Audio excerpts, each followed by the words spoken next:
रामपाल जी परमेश्वर जी की जय हो।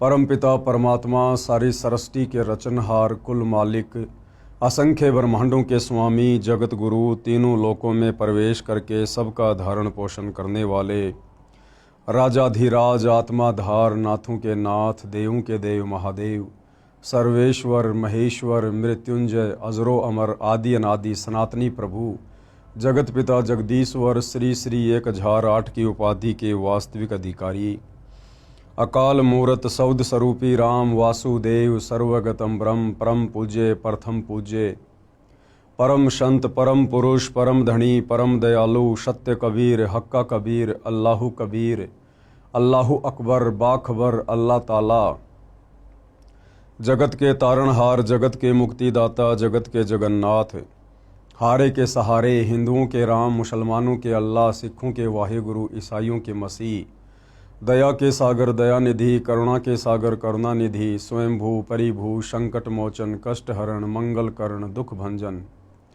अविगत कबीर, निर्विकार निर्विषम परमात्मा, अलय अलेख सतगुरु, आदि अनादि सतगुरु, असली मर्यादा पुरुषोत्तम, असली राम, असली कृष्ण, असली घनश्याम, असली मुरारी, राजाओं के राजा, महाराजाओं के महाराजा, शहंशाहों के शहंशाह, सम्राटों के सम्राट, भगवानों के भगवान, अल्लाहों के अल्लाह, प्रभुओं के प्रभु, मसीहाओं के मसीह, सच्चे वाहिगुरु, बाबाओं के बाबा, पीरों के पीर, सेठों के सेठ, जगत सेठ, सावड़सा सेठ, सर्वगुण संपन्न, अनंत कोटि कलाओं के स्वामी, अनंत कोटि ब्रह्मांडों के नायक, योगियों में महायोगी, ध्यानियों में महाध्यानी, सिद्धों में परम सिद्ध, ज्ञानियों में तत्वज्ञानी, ब्रह्म ज्ञानी, महाज्ञानी, परम ज्ञानी, सर्वश्रेष्ठ ज्ञानी, विज्ञानी, युवा कबीर, समरथ कबीर, असमवात, अमित ओझा, सच्चे रहनुमा, करीम अल्लाह, सुभान अल्लाह, दुनिया के अंतिम पैगंबर, 8 सितंबर 1951 से गांव धनाना, जिला सोनीपत, हरियाणा, भारतवर्ष की पावन भूमि पे प्रकट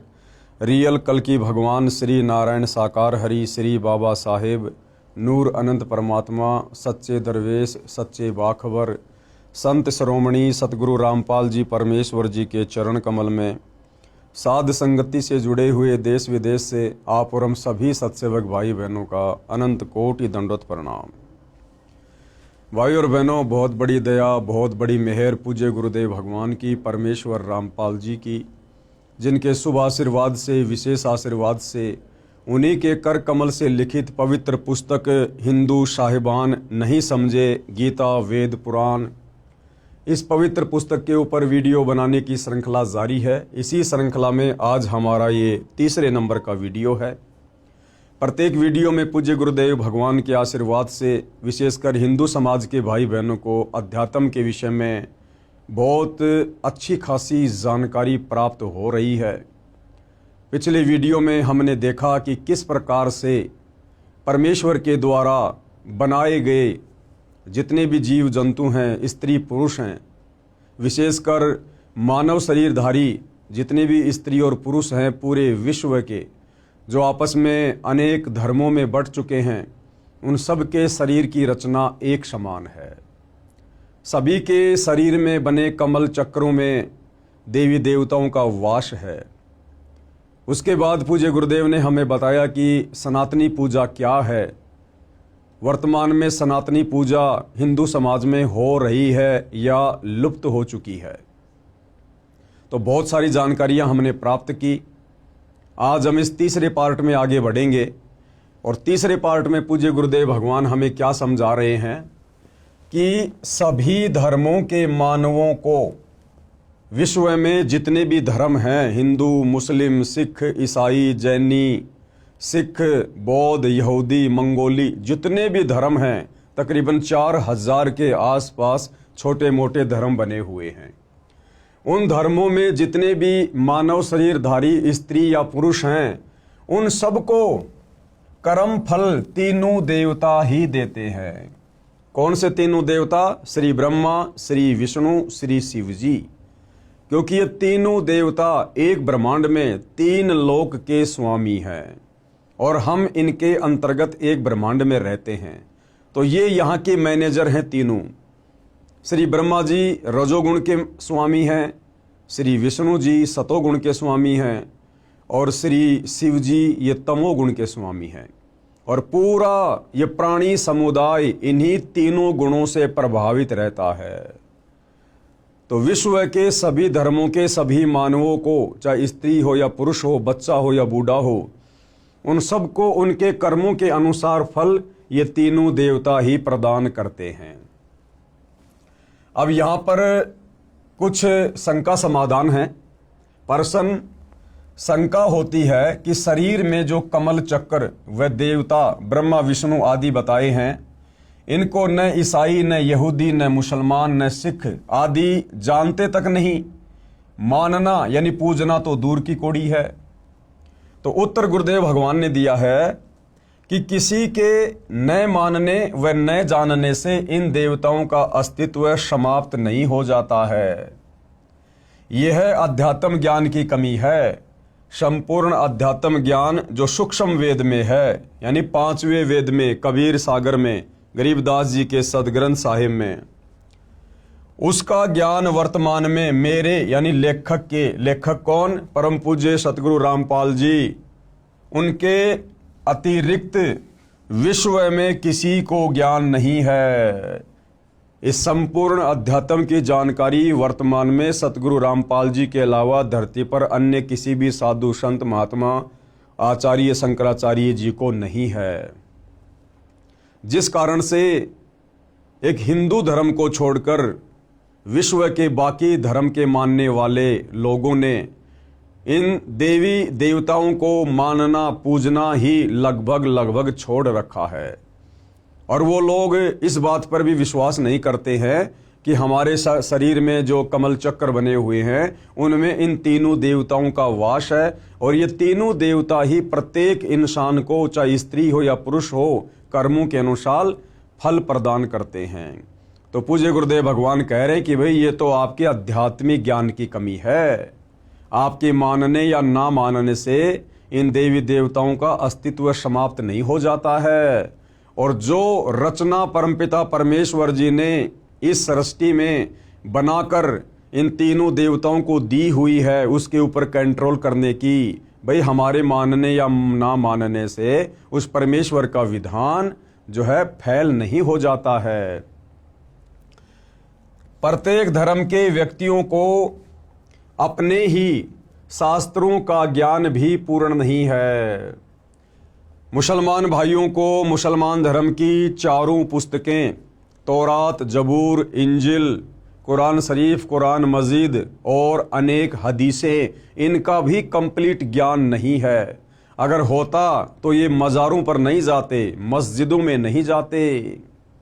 अगर हिंदुओं को चारों वेद और गीता और 18 पुराणों का ज्ञान होता तो ये मंदिरों में नहीं जाते, मूर्ति पूजा नहीं करते, पाखंड पूजा नहीं करते। अगर ईसाइयों को बाइबल का संपूर्ण ज्ञान होता या उनके धर्म गुरुओं को होता, पोप पादरियों को होता, तो ये कभी भी चर्च में नहीं जाते उस मसीहा को ढूंढने के लिए। और यदि सिखों को गुरु ग्रंथ साहिब का ज्ञान होता तो सिख आज अध्यात्म की ऊंचाइयों को छू रहे होते। गुरुद्वारे बना बना के इस प्रकार से खाली पाठ के ऊपर आश्रित होकर ना बैठ जाते। तो भाइयों और बहनों, ये संपूर्ण आध्यात्मिक ज्ञान केवल वर्तमान में सतगुरु रामपाल जी के पास है। इसी कारण से मन में आता है कि ये नहीं हो सकता, वह नहीं हो सकता। आपको शास्त्रों से प्रमाणित करता हूं। अब पूज्य गुरुदेव भगवान क्या कह रहे हैं कि कोई बड़ी बात नहीं है भाई। इस काल ने अपने षड्यंत्र के तहत तुम सभी को अलग अलग धर्मों में बांट दिया, जातियों में बांट दिया, संप्रदायों में बांट दिया। तुम सबके अलग अलग इसने शास्त्र बनवा दिए। ऊपर से इस काल ने नकली संत भेजकर तुम्हारे को धर्म की उल्टी व्याख्या से परिपूर्ण करवा दिया। तो गुरुदेव भगवान कह रहे कि बच्चों कोई बात नहीं है, मैं इस आध्यात्मिक ज्ञान को परमाणु के साथ में साबित करूंगा। तो भाइयों और बहनों, हमने बहुत ही ध्यानपूर्वक इन प्रमाणों को देखने और समझने की आवश्यकता है। सबसे पहले मुसलमान धर्म के लिए प्रमाण के लिए, जैसे मुसलमान धर्म की पाक पुस्तक कुरान मजीद है, ईसाई धर्म की होली बुक इंजिल है जो ईसा जी को दी गई थी, यहूदी धर्म की पाक पुस्तक तौरेत है जो मूसा जी को मिली। हज़रत दाऊद जी को जबूर पाक पुस्तक मिली। इन चारों पुस्तकों का ज्ञान दाता एक ही है। इन चारों पुस्तकों का ज्ञान दाता एक ही है। यह काल ब्रह्म ज्योति निरंजन, जिसको ये चारों धर्मों यानी पंथों वाले अपना खुदा यानी गॉड मानते हैं। इसलिए इनको ये भी मान्य होना चाहिए कि इन चारों पवित्र पुस्तकों में जो ज्ञान है वह सत्य है। यदि कोई कहे कि हम बाइबल को नहीं मानते, केवल कुरान को मानते हैं, तो वे अपने खुदा का अपमान कर रहे हैं। भाई, जब चारों पुस्तकें एक ही खुदा ने दी है, तौरात, जबूर, इंजिल और कुरान मजीद, जब चारों पुस्तकें एक ही खुदा ने दी है और आगे चलकर यदि इन पुस्तकों को मानने वाले अलग अलग पंथों में, धर्मों में विभाजित हो गए हैं, और यदि आज वो ये कहते हैं, जैसे ईसाई कहते हैं कि हम तो बाइबल के अलावा कुरान मजीद को नहीं मानते, मुसलमान कहते हैं हम तो कुरान मजीद के अलावा बाइबल को नहीं मानते, तो गुरुदेव भगवान कह रहे हैं जब लिखने वाला तुम्हारा एक ही खुदा है तो तुम उसके द्वारा लिखी गई पुस्तकों को क्यों नहीं मान रहे? इसका मतलब तुम तो अपने खुदा की रचना पर भी संदेह कर रहे हो, शक कर रहे हो, तुम अपने खुदा का अपमान कर रहे हो। जो ज्ञान पाक कुरान में नहीं है वह बाइबल में बता रखा है, इसलिए दोबारा बताना अल्लाह ने उचित नहीं समझा है। यानी संपूर्ण ज्ञान इन धर्मों के मानने वाले अल्लाह ने एक पुस्तक में ना डालकर इन चारों पुस्तकों में थोड़ा थोड़ा डाल दिया। और अब यदि कोई कहे कि हम उस पुस्तक को नहीं मानते, हम उसको नहीं मानते, तो ये तो हमारे अध्यात्म की कमजोरी है। इसलिए दोबारा बताना अल्लाह ने उचित नहीं समझा। इसलिए बाइबल के ज्ञान को भी समान सम्मान देना चाहिए। विशेष पहले यह स्पष्ट करना उचित समझता हूं कि पवित्र पुस्तक बाइबल कोई अलग शास्त्र नहीं है। इसमें पाक जबूर, पाक तौरेत, पाक इंजिल को इकट्ठा जिल्द यानी बाइंड किया है। एक मुसलमान वक्ता अपनी वीडियो में कह रहा था कि मैं बाइबल को नहीं मानता, इंजिल को मानता हूं। उस श्रीमान को यही नहीं पता बाइबल में इंजिल पुस्तक भी है। अब बाइबल ग्रंथ से कुछ प्रमाण दिखाता हूं कि विश्व के सभी मानव व अन्य प्राणियों के व्यवस्थक ये ही तीनों देवता कौन? ब्रह्मा जी, विष्णु जी तथा शिव जी हैं। अब गुरुदेव भगवान हमें बाइबल से प्रमाणित करेंगे कि विश्व के जितने भी प्राणी हैं, स्त्री या पुरुष, उन सब के व्यवस्थापक, तीनों लोकों का मैनेजमेंट संभालने वाले यही ब्रह्मा विष्णु महेश जी हैं। बाइबल ग्रंथ में सृष्टि की उत्पत्ति अध्याय में लिखा है कि परमेश्वर ने 6 दिन में सृष्टि की उत्पत्ति की। 6ठे दिन आदमी बनाए। सर्वप्रथम आदम जी को मिट्टी से बनाया, उसमें जान डाल दी। परमेश्वर जी ने मानव यानी स्त्री पुरुष को अपने जैसे शरीर वाला, अपनी ही शकल जैसा बनाया। साफ साफ बाइबल के उत्पत्ति ग्रंथ में प्रथम अध्याय में लिखा हुआ है कि परमेश्वर ने 6 दिन में सृष्टि बनाई, 7वें दिन तख्त पर जा विराजा। और परमेश्वर ने इंसानों को, स्त्री और पुरुष को अपनी ही शक्ल में, अपनी ही समानता में बनाया। तो परमेश्वर कैसा हुआ? साकार हुआ। जिस परमेश्वर ने बाइबल में स्पष्ट लिख रखा है कि हमने इंसानों को अपनी ही शक्ल में बनाया, तो भाई फिर परमात्मा की शक्ल कैसी है? हमारे जैसी। आदम की हड्डी निकालकर उसकी पत्नी हव्वा बनाई। परमेश्वर ने 7वें दिन विश्राम किया, ऊपर तख्त पर जा बैठा। अब यदि अल्लाह यानी गॉड निराकार है, फॉर्मलेस है, जैसा कि मुसलमान भाई कहते हैं कि अल्लाह बेचून है यानी निराकार है, दिखाई नहीं देता। ईसाई कहते हैं कि गॉड इज फॉर्मलेस यानी अल्लाह का, भगवान का, परमेश्वर का कोई रूप नहीं है। और यहाँ क्या लिखा जा रहा है बाइबल में कि 6 दिन में सृष्टि रचकर 7वें दिन परमेश्वर यानी अल्लाह तख्त पर जा विराजा यानी सिंहासन पर जाकर बैठ गया। अब भाई यदि परमेश्वर अल्लाह निराकार है, दिखाई नहीं देता, उसका कोई आकार नहीं है, तो फिर तख्त पर बैठेगा कौन? तख्त पर वो बैठेगा जो साकार है। तो भाई और बहनों, ये सारी की सारी सच्चाई हमारे ही धर्मशास्त्रों में वर्णित है, लेकिन तत्व ज्ञान के अभाव में, सच्चे सतगुरु की शरण के अभाव में, और हम इन बातों को, इस गूढ़ आध्यात्मिक ज्ञान को समझ नहीं पाए। ऊपर तख्त पर जा बैठा, उसके पश्चात श्री ब्रह्मा जी, श्री विष्णु जी तथा श्री शिव जी का कार्य प्रारंभ हो गया। श्री ब्रह्मा जी ने बाबा आदम जी तथा उनकी पत्नी हवा जी को स्वर्ग में एक वाटिका में छोड़ दिया। उनको बताया कि आप बीच में लगे वृक्षों के फल नहीं खाना, यदि खाएं तो तुम मर जाओगे। वे दोनों वाटिका में रहने लगे। जिन वृक्षों के फल खाने को प्रभु ने मना किया था, उनके फल वे नहीं खाते थे। एक दिन सर्प आया। कौन आया? सर्प आया। ये शैतान आया सर्प का रूप धारण करके।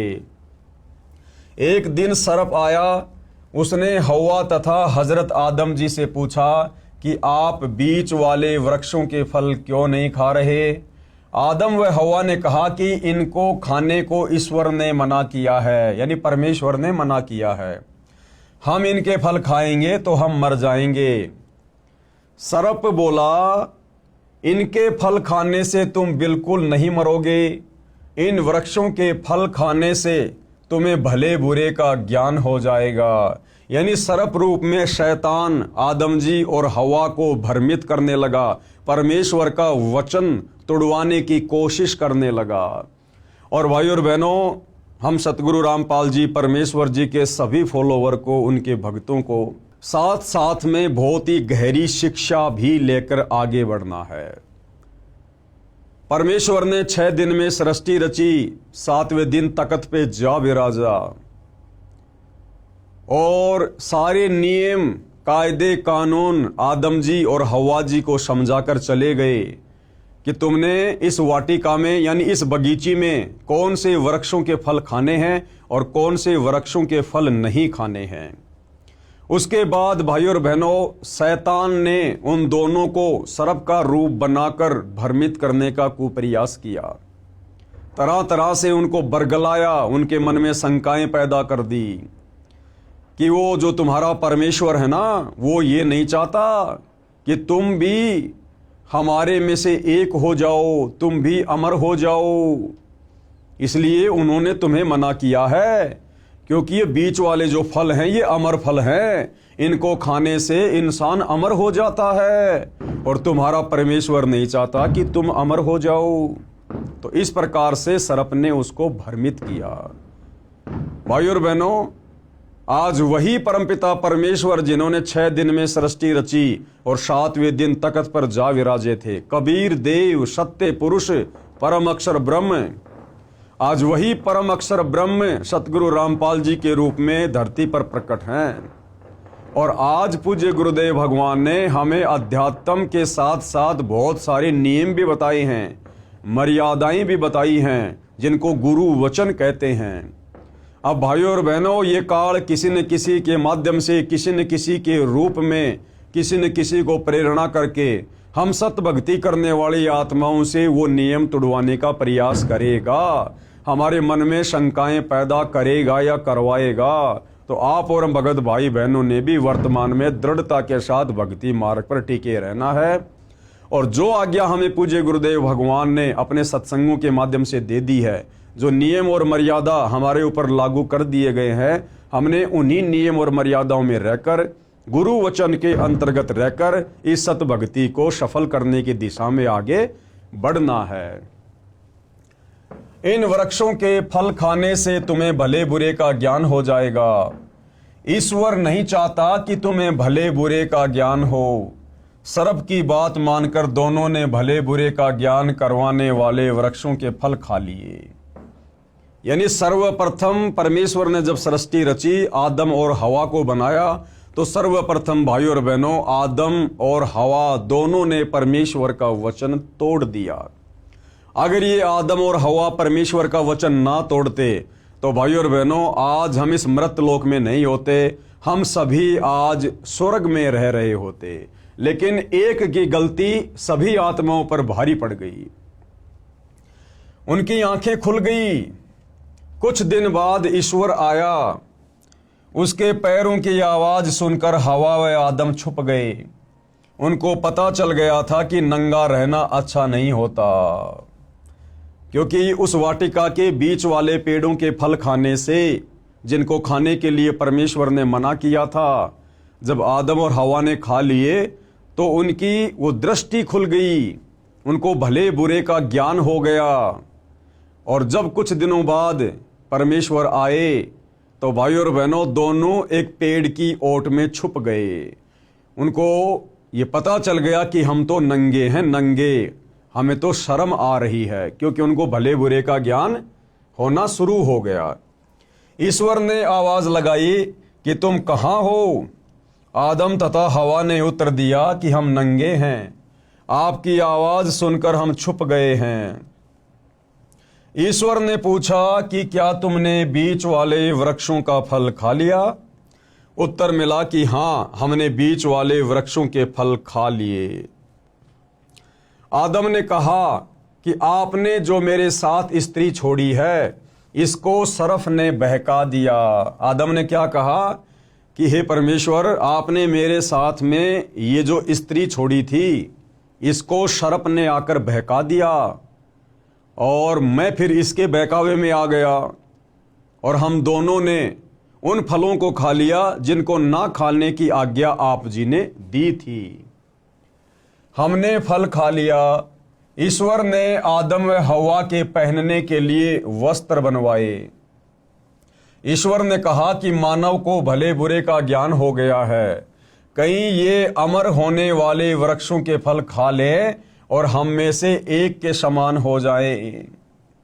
इसलिए आदम जी व हवा जी को स्वर्ग से निकाल दिया।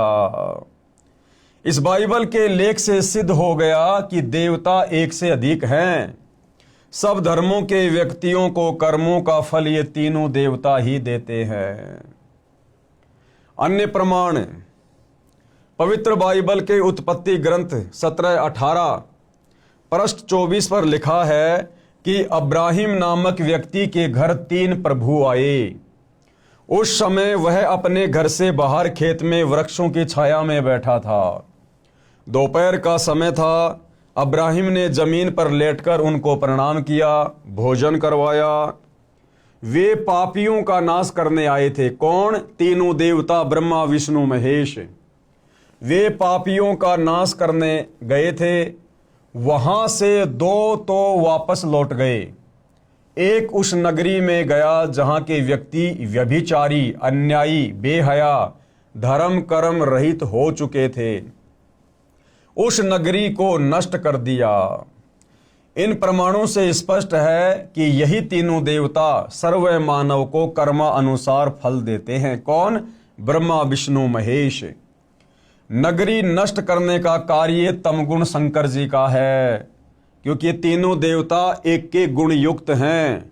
श्री ब्रह्मा जी रजोगुण के स्वामी हैं, जिसके प्रभाव से हम लोग बच्चे उत्पन्न करते हैं, हमारे अंदर विषय वासना जागृत होती है, धन वगैरह इकट्ठा करने की इच्छा जागृत होती है। ये रजोगुण के कारण होती है।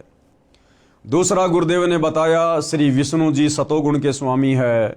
अपने बाल बच्चों में, परिवार में, संपत्ति में मोह ममता, हम एक दूसरे से चिपटे रहते हैं, ये मेरा, ये मेरा, ये श्री विष्णु जी के सतोगुण के कारण है। और तीसरा, श्री शिव जी का तमोगुण, जिसके प्रभाव से बात बात पर लड़ाई झगड़े, मार पिटाई, हत्या, ये तमोगुण के कारण। तो जो 2 देवता वापस चले गए थे वो ब्रह्मा जी और विष्णु जी थे, और जो एक देवता नीचे रह गया था जिसने जाकर उस नगर को नष्ट किया, वो शंकर जी थे। इसलिए वे अकेले गए और उन पापियों का नाश किया। 2 कौन? श्री ब्रह्मा जी तथा श्री विष्णु जी वापस चले गए थे। तो ये प्रमाण है कि तीनों देवता ब्रह्मा विष्णु महेश ही मिलकर इस काल ब्रह्म की सृष्टि को यहाँ चला रहे हैं। और इस काल ब्रह्म की सृष्टि के अंतर्गत एक ब्रह्मांड में जितने भी मानव शरीरधारी स्त्री पुरुष हैं, उन सब के व्यवस्थापक, उन सब के मैनेजर ये तीनों देवता ब्रह्मा विष्णु महेश ही हैं। वो चाहे हिंदू हो, मुसलमान हो, सिख हो, ईसाई हो, चाहे किसी भी धर्म का और देश का व्यक्ति क्यों ना हो। विशेष आगे गुरुदेव क्या कह रहे हैं, विशेष चारों पवित्र पुस्तकों, पाक कुरान, पाक बाइबल यानी पवित्र जबूर, पवित्र इंजिल, पवित्र तौरेत का ज्ञान जिस प्रभु ने दिया, उसी ने पवित्र चारों वेदों यानी पवित्र ऋग्वेद, यजुर्वेद, सामवेद तथा अथर्ववेद का ज्ञान श्री ब्रह्मा जी को दिया। कौन है ये? काल ब्रह्म, ब्रह्मा विष्णु महेश का पिता, दुर्गा का पति, काल ब्रह्म जिसको ज्योति निरंजन भी कहते हैं। इसी ने मुसलमान धर्म की चारों पुस्तकों का ज्ञान दिया और इसी ने चारों वेद और गीता जी वाला ज्ञान दिया। फिर स्वयंभू मनु जी को मिला, यानी सबसे पहले इस काल ब्रह्म ने चारों वेदों का ज्ञान श्री ब्रह्मा जी को दिया। श्री ब्रह्मा इस काल ब्रह्म का सबसे बड़ा बेटा है। फिर उससे छोटा वाला बेटा है श्री विष्णु और सबसे छोटा वाला बेटा है श्री शंकर। यानी ये ब्रह्मा विष्णु महेश ये तीनों सगे भाई हैं। इनका पिता काल ब्रह्म है जो सबके समक्ष नहीं आता है, उसको श्राप लगा हुआ है। वो जब हम आगे सृष्टि रचना पढ़ेंगे तब हमें पता चलेगा। और फिर श्री ब्रह्मा जी ने अपने वंशज मनु को, जो कि सतयुग में हुए, फिर वो ज्ञान चारों वेदों वाला ब्रह्मा जी ने स्वयंभू मनु जी को दिया। वेदों में चक्रों यानी कमलों का ज्ञान है परंतु अधूरा है, क्योंकि चारों वेदों में संपूर्ण आध्यात्मिक ज्ञान नहीं है। इसीलिए परमपिता परमेश्वर कबीर साहिब जी को, परम अक्षर ब्रह्म को, सत्य पुरुष को स्वयं तत्वदर्शी संत का रूप धारण करके पृथ्वी पर चारों वेदों से ऊपर का ज्ञान देने के लिए आना पड़ता है। सूक्ष्म वेद में संपूर्ण अध्यात्म ज्ञान है, उसी से कमल चक्रों का संपूर्ण ज्ञान पहले लिख दिया है। पवित्र वेदों का ज्ञान इन चारों पाक पुस्तकों तौरेत, जबूर, इंजिल तथा कुरान से पहले का है। इसलिए प्रभु ने इन पुस्तकों में दोबारा बताना उचित न समझा। सूक्ष्म वेद पांचवा वेद है। सूक्ष्म वेद कौन सा वेद है? पांचवा वेद। उसमें संपूर्ण अध्यात्म ज्ञान है, उसमें कमलों का वर्णन विस्तार से कहा है। वह संपूर्ण ज्ञान न वेदों में है, न गीता में, न पुराणों में, न कुरान में, न बाइबल में। क्योंकि गीता ज्ञान देने वाले ने गीता अध्याय 4 श्लोक 34 में कहा है कि तत्व ज्ञान जो गीता में नहीं है उसको तत्वदर्शी संतों के पास जाकर प्राप्त कर। भाइयों और बहनों, गीता का ज्ञान वेदों वाला ही ज्ञान है, यानी चारों वेदों का निष्कर्ष पवित्र गीता जी है। और संपूर्ण आध्यात्मिक ज्ञान ना तो चारों वेदों में है, फिर गीता जी में होगा कहां से? इसीलिए गीता ज्ञान देने वाले भगवान ने गीता अध्याय 4 श्लोक 34 में कहा है कि हे अर्जुन, उस तत्व ज्ञान को प्राप्त करने के लिए, समझने के लिए तू तत्वदर्शी संतों की खोज कर। इसलिए भाइयों और बहनों, संपूर्ण आध्यात्मिक ज्ञान देने के लिए उस परम अक्षर ब्रह्म सत्य पुरुष कबीर देव को तत्वदर्शी संत की भूमिका में पृथ्वी पर आना पड़ता है, जैसे कि वर्तमान में सतगुरु रामपाल जी के रूप में प्रकट हैं। उसको तत्वदर्शी संतों के पास जाकर प्राप्त कर। यदि गीता में तत्व ज्ञान होता तो बता देता कि तत्व ज्ञान उस अध्याय में है। इसी प्रकार कुरान मजीद में सूरत फुरकानी 25 आयत नंबर 52 से 59 में कहा है कि जिस परमात्मा ने 6 दिन में सृष्टि रची, 7वें दिन तख्त पर जा विराजा, उसकी खबर किसी बाखबर यानी तत्वदर्शी संत से पूछो। इसी प्रकार यदि कुरान मजीद में यानी कुरान शरीफ में अगर संपूर्ण आध्यात्मिक ज्ञान होता तो सूरत फुरकानी 25 आयत नंबर 52 से 59 में कुरान का ज्ञान देने वाला अल्लाह यानी ये काल ब्रह्म, ये शैतान हजरत मोहम्मद को ये कदापि ना कहता कि हजरत मोहम्मद, जिस अल्लाह ने 6 दिन में सृष्टि रची, 7वें दिन तख्त पर जा विराजा, उस अल्लाह की जानकारी तू किसी बाखबर से जा पूछ। अगर कुरान का ज्ञान देने वाला अल्लाह ये काल ब्रह्म यदि संपूर्ण आध्यात्मिक ज्ञान रखता तो किसी बाखबर की शरण में जाने की सलाह हजरत मोहम्मद जी को नहीं देता। तो गुरुदेव के कहने का मतलब है कि जिसने चारों वेदों का ज्ञान दिया, जिसने गीता का ज्ञान बोला, उसी ने मुसलमान धर्म की चारों पुस्तकें तौरात, जबूर, इंजिल और कुरान मजीद का ज्ञान दिया।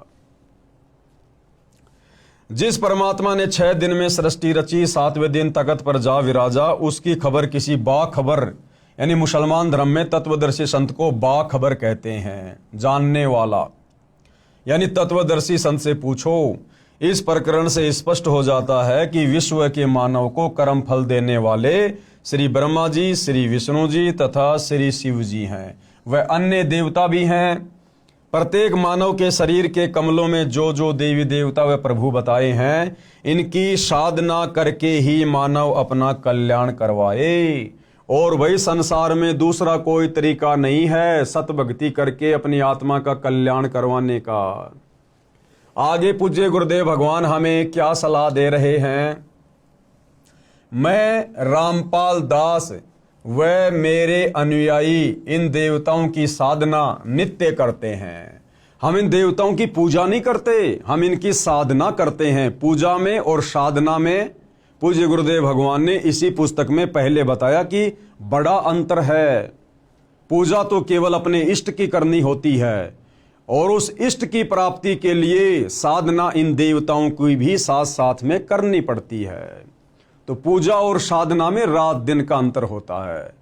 तो गुरुदेव भगवान क्या कह रहे हैं कि मैं और मेरे अनुयायी इन देवताओं की साधना नित्य करते हैं। हालांकि भाई और बहनों, तत्वदर्शी संत को साधना करने की आवश्यकता नहीं पड़ती है, क्योंकि वे स्वयं परम अक्षर ब्रह्म होते हैं, स्वयं सारी सृष्टि के मालिक होते हैं।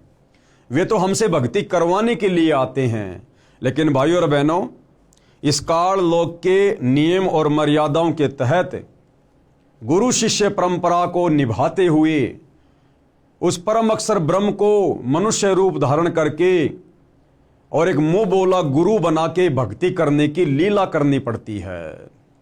इसलिए वो परमेश्वर यहां पर लिख रहे हैं कि मैं और मेरे अनुयायी इन्हीं मंत्रों का जाप करते हैं जो मंत्र इन देवी देवताओं के हैं। मैं रामपाल दास व मेरे अनुयायी इन देवताओं की साधना नित्य करते हैं।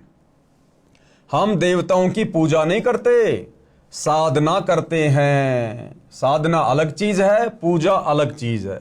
इसके साथ साथ एक असुर निकंदन रमैणी यानी आरती है, जो दिन के 12 बजे से रात्रि 12 बजे तक कभी भी करने का विधान है। कहने का मतलब है, वर्तमान में बहुत सारे भविष्य वक्ता भविष्य मल्लिका का उदाहरण देकर दिन रात भविष्यवाणियां कर रहे हैं कि भाई आने वाला समय युग परिवर्तन का है, बड़ा विध्वंस होगा और जो लोग त्रिकाल संध्या करेंगे केवल उन्हीं का बचाव होगा। तो भाई और बहनों, असल में वो त्रिकाल संध्या क्या है, ये उन भविष्य मल्लिका वाले भविष्य वक्ताओं को नहीं पता है। ये वास्तविक त्रिकाल संध्या यानी दिन में 3 समय की जाने वाली आरती, ये भी वर्तमान में केवल सतगुरु रामपाल जी के पास ही है। और हम उनके जितने भी अनुयायी हैं, फॉलोवर हैं, ये त्रिकाल संध्या भी विधिवत केवल हम ही करते हैं। तो उसी त्रिकाल संध्या के अंतर्गत दोपहर की आरती, जिसको असुर निकंदन रमैणी कहते हैं, उस असुर निकंदन रमैणी में हम विश्व के समस्त देवी देवताओं की साधना करते हैं, उनकी स्तुति करते हैं। इस विधि से की जाने वाली आरती केवल सतगुरु रामपाल जी के पंथ में ही मिलेगी। असुर निकंदन रमैणी यानी आरती है, जो दिन के 12 बजे से रात्रि 12 बजे तक कभी भी करने का विधान है। हम प्रतिदिन करते हैं। फिर भी कोई कहता है कि रामपाल देवी देवताओं को नहीं मानता, न अपने अनुयायियों को इनकी साधना करने देता, उसने ठीक से हमारे ज्ञान व भक्ति व साधना को समझा नहीं है। हम जीव तो इन देवताओं की शक्ति की तुलना में कीड़े मकोड़े के समान हैं, परंतु हम सत्य भक्ति व साधना करते हैं, हमारा मोक्ष निश्चित है। जो दास के द्वारा बताई शास्त्र प्रमाणित साधना व पूजा करेगा, उसका भी पूर्ण मोक्ष हो जाएगा। वह भी गीता अध्याय 18 श्लोक 62 में कहे सनातन परम धाम यानी सत्यलोक में चला जाएगा। उसको परम शांति प्राप्त होगी, उसका 3 ताप का कष्ट भी समाप्त हो जाएगा। अब भाइयों और बहनों, ये 3 ताप का कष्ट, विश्व के समस्त प्राणी, उनके ऊपर जो भी आपत्तियां आती हैं, आपदा आती हैं, वो 3 ताप के कष्ट के कारण ही आती है। और ये 3 ताप के कष्ट हैं दैहिक, दैविक और आध्यात्मिक, जिनका खुलासा आगे पूज्य गुरुदेव भगवान करेंगे। दैहिक यानी शरीर में आने वाले कष्ट, दैविक यानी किसी देवी देवता का रुष्ट हो जाना, और आध्यात्मिक किसी के द्वारा जादू जंत्र करवा देना, टोना टोटका करवा देना, मूठ वगैरह करवा देना। ये 3 ताप के कष्ट होते हैं जिससे मनुष्य शरीरधारी प्राणियों को दुखी किया जाता है। तो ये 3 ताप के कष्ट भी यदि इस पृथ्वी पर समूल रूप से नष्ट होते हैं तो केवल जगत गुरु तत्वदर्शी सतगुरु रामपाल जी की सत्य साधना करने से दूसरा धरती पर कोई उपाय नहीं है। तो क्या कह रहे हैं गुरुदेव? 3 ताप का कष्ट भी समाप्त हो जाएगा जो जीव के दुखों का मूल है।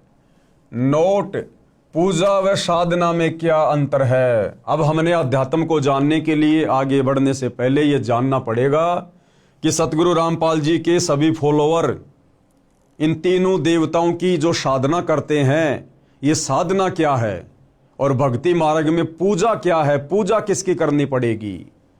तो ये सारी जानकारी गुरुदेव हमें बता रहे हैं।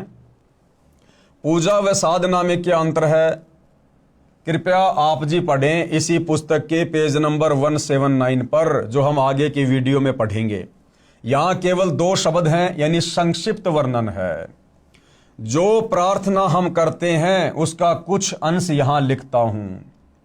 जैसे दोपहर की आरती में हम भगत भाई बहन जो समस्त देवी देवताओं की स्तुति करते हैं, वंदना करते हैं, संक्षेप में गुरुदेव भगवान थोड़ा बहुत उस आरती को यहां लिख रहे हैं ताकि प्रथम बार सतगुरु रामपाल जी की पुस्तकें पढ़ने वाला, उनके सत्संग सुनने वाला किसी भी प्रकार की शंका में ना रहे, भ्रमणा में ना रहे कि भाई सतगुरु रामपाल जी तो देवी देवताओं की पूजा छुड़वाते हैं, उनकी साधना छुड़वाते हैं। ऐसा कुछ भी नहीं है। सतगुरु रामपाल जी देवी देवताओं की वास्तविक साधना करवाते हैं। और हम सभी भगत भाई बहन जो सतगुरु रामपाल जी के फॉलोवर हैं, जो दोपहर की आरती करते हैं, उसमें इन समस्त देवी देवताओं का जिक्र है। मैं लेखक देवी देवताओं का सम्मान करता हूं। हम सभी सतगुरु रामपाल जी के फॉलोवर समस्त देवी देवताओं का सम्मान करते हैं, आदर करते हैं, लेकिन पूजा हम केवल अपने गुरुदेव भगवान की करते हैं, अपने इष्ट की करते हैं। पूजा केवल परमेश्वर की करनी होती है, बाकी आदर सम्मान हम सबका करते हैं। मैं तथा मेरे अनुयायी प्रतिदिन विश्व के सभी देवी तथा देवताओं का सम्मान व उनकी स्तुति करते हैं। प्रमाण के लिए दोपहर की स्तुति के कुछ अंश। सत्य पुरुष समर्थ ओंकारा, अदली पुरुष कबीर हमारा, यानी जिसकी हमने पूजा करनी है वो हमारा इष्ट है कबीर, जो वर्तमान में तत्वदर्शी संत का रोल कर रहे हैं, यानी तत्वदर्शी संत की भूमिका कर रहे हैं सतगुरु रामपाल जी। ये स्वयं कबीर परमेश्वर हैं। तो पूजा तो हमने केवल अपने गुरुदेव भगवान की करनी है, उनके अनुसार बताई गई ही हमने भक्ति करनी है। बाकी आदर सम्मान हम सभी देवी देवताओं का करते हैं, उनके भी मंत्र जाप करते हैं।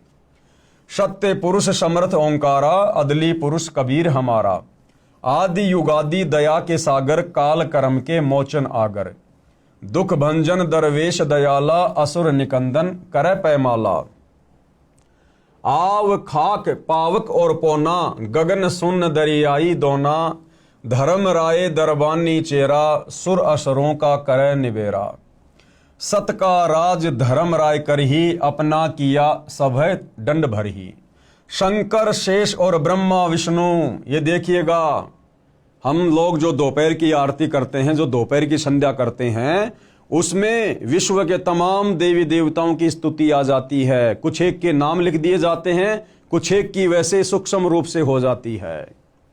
शंकर, शंकर यानी श्री शंकर जी, शंकर, शेष यानी शेषनाग, और ब्रह्मा और विष्णु, शंकर शेष और ब्रह्मा विष्णु, नारद सारद जाउर रसनम। नारद यानी नारद जी और शारद यानी शारदा देवी सरस्वती। गौरीज और गणेश गोसाई। गौरीज यानी गौरीजा शंकर जी की पत्नी और गणेश शंकर जी के पुत्र। कारज सकल सिद्ध हो जाई।